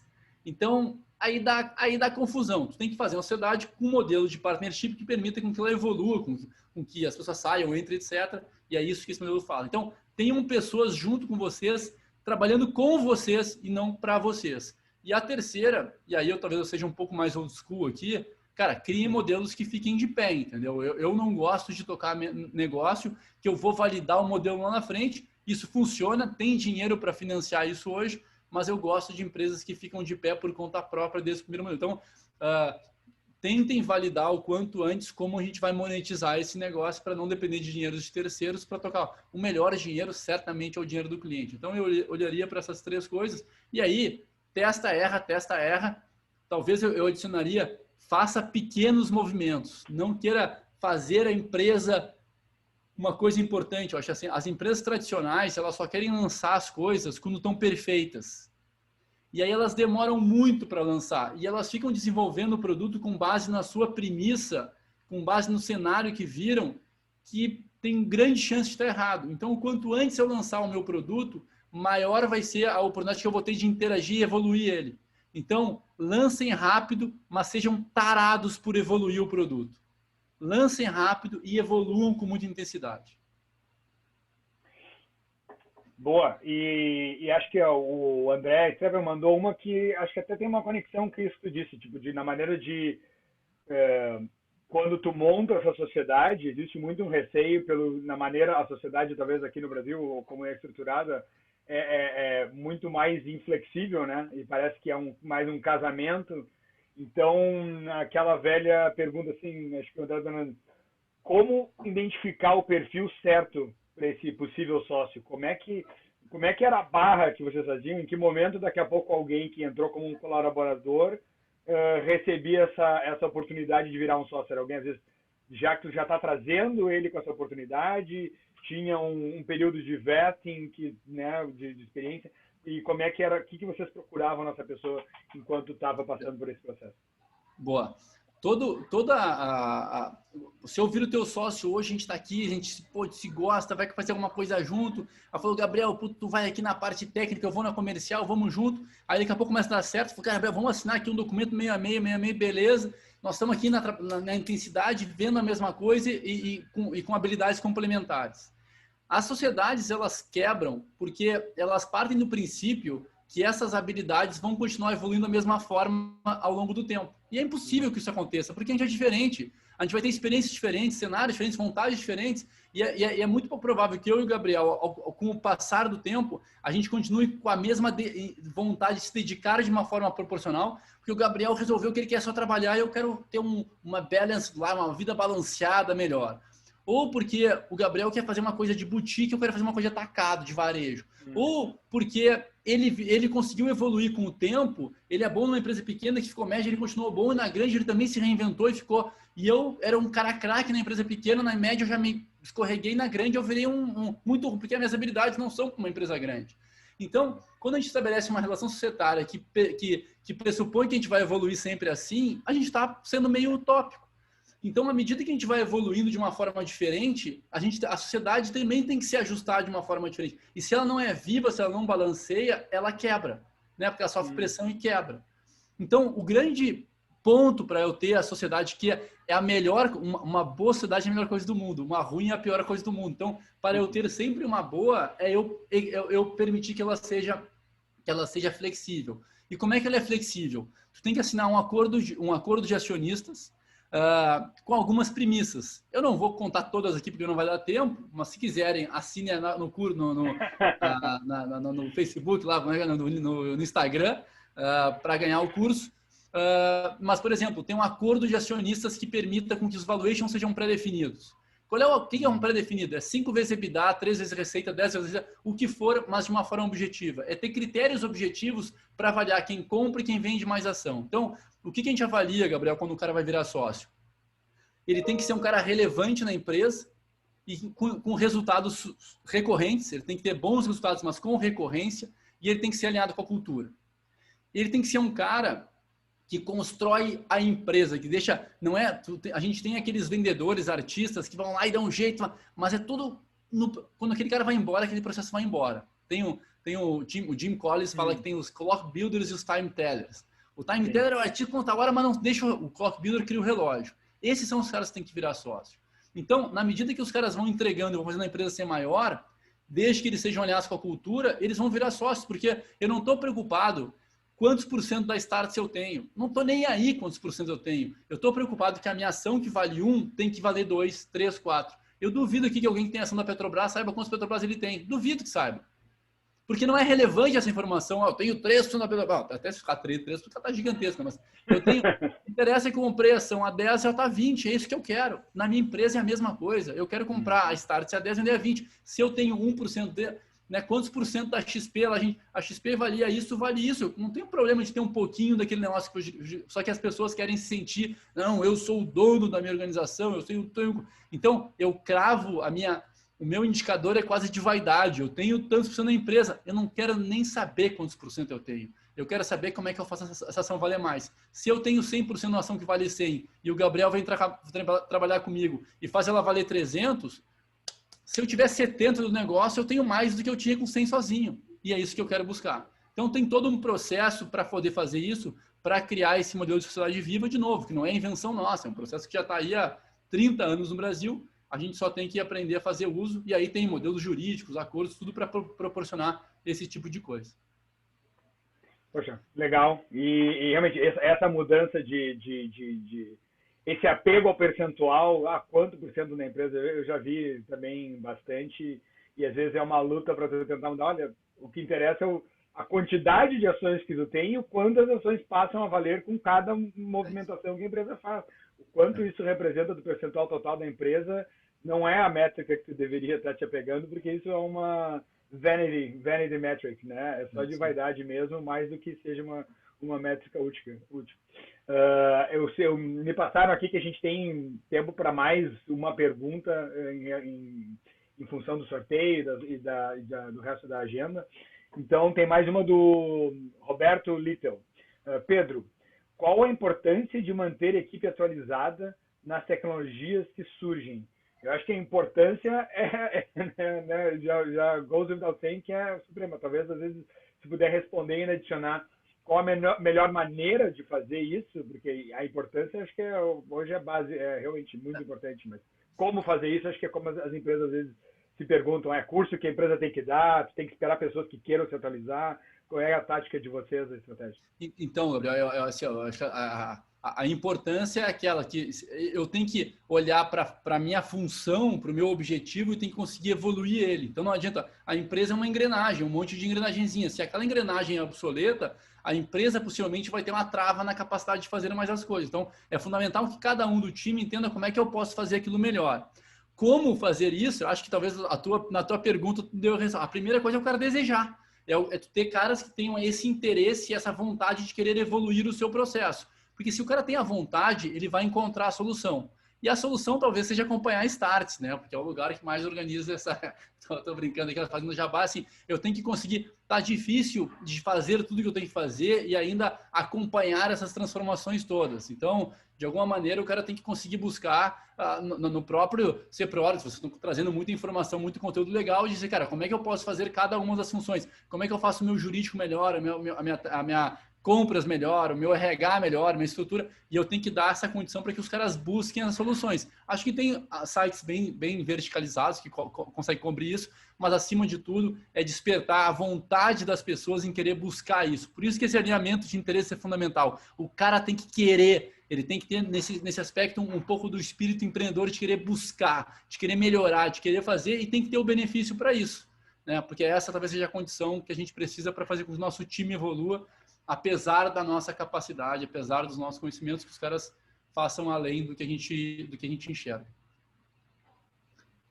Legal, concordo 100%. Acho que a chave é esse alinhamento de interesses, de objetivos. Se tu simplesmente ficar mandando alguém para fazer curso toda hora, também até pode ir para o curso, mas o quanto ele vai absorver de tudo isso vai ser irrelevante perto do que se ele vê que, poxa, eu tenho que levar a empresa para aquele lugar. Qual é a tecnologia que pode nos ajudar a chegar lá, e ele vai ir atrás, e daqui a pouco ele vai estar te trazendo cursos e coisas, né? Eu adoro quando um funcionário chega em cara, vi um curso dessa tecnologia, alguma coisa que a gente está fazendo, eu preciso aprender isso, tu me libera, me ajuda. Às vezes o cara diz assim, eu pago, só me dá o tempo. Ele diz, poxa, ele realmente quer aprender, ele realmente está afim, vai lá. Então, com essa resposta, de novo, queria agradecer a tua participação. Acho que foi, né, só recebi elogios aqui em todos os feeds e canais sociais, todo mundo falando, poxa, que legal, parabéns por ter trazido o Pedro. Excelente conteúdo, não só bom, mas como aquele conteúdo que te deixa pensando. Acho que muita gente vai sair dessa conversa refletindo, e hoje, sexta-feira, talvez indo para um happy hour, tomando vinho, repensando algumas decisões, algumas estratégias. Acho que esse é o tipo de conversa que a gente gosta de trazer aqui. Então, obrigado por provocar, trazer essa visão futuro e compartilhar isso com a gente aqui. Obrigadão. E com isso, acho que eu vou passar a palavra para o nosso presidente, Rafael Krug, para anunciar os nossos ganhadores do concurso, pessoal que vai poder ver todo esse conteúdo mais a fundo, né? E, enfim, fora esses ganhadores, eu sei que o curso tem descontos especiais para o pessoal do CEPRORGS, dos associados, e vou deixar a palavra com o Rafael e também agradecer de novo a oportunidade de participar e de conversar com alguém que eu admiro tanto, que é o Pedro. Grande abraço, pessoal. Obrigado, Gabriel. Obrigado, Pedro. Sem palavras, realmente, palestra de altíssimo nível. A gente conseguiu manter quase 2 horas de live, o público bastante interessado. Isso demonstra também o feeling do CEPRORGS, que a gente tem que estar fechando uma parceria cada vez mais próxima com a Startse para poder oferecer para os nossos empresários e para os nossos associados uma melhor qualificação para os desafios que a gente vai ter no futuro. Eu acho que a gente tem uma grande parceria aí para ser construída cada vez mais aí, Pedro. Quero te agradecer em nome de toda a nossa diretoria, toda a disponibilidade que tu teve hoje aí de nos enriquecer com conhecimento extremamente atual e extremamente realista do que que está acontecendo hoje no mundo. Obrigado de coração mesmo aí, Pedro. Fantástico. E estou recebendo aqui, pessoal, né? Foi uma das cobranças que a gente teve também, que os mesas TI sempre tem os famosos sorteios. E nós vamos estar fazendo, então, um sorteio agora, né? E esse sorteio depois vai ser colocado também nas redes sociais do CEPRORGS, para que a gente possa estar comprovando que realmente foi sorteado. Então, nós temos 2 ganhadores, a Cíntia Fraga, da CGK Tecnologia, e o Cristiano Ito, da Quenta. Então, o nosso departamento de marketing vai estar entrando em contato com vocês para poder já depois estar oferecendo o curso gratuito da Startse. E com isso, pessoal, a gente se despede de mais esse Mesas TI, agradecendo de coração aí Cristina Ito, desculpa, recebi aqui, desculpa, Cristina Ito. A gente agradece, então, a participação de todos vocês, um excelente final de semana para todo mundo, e sempre se lembrem que o CEPRORGS está atento a todas as mudanças que estão acontecendo para poder representar melhor o nosso empresário gaúcho. Muito obrigado a todos, obrigado à nossa diretoria, participação, às nossas executivas, e todos tenham um bom final de semana. Até o próximo evento. Até mais. Tchau, tchau.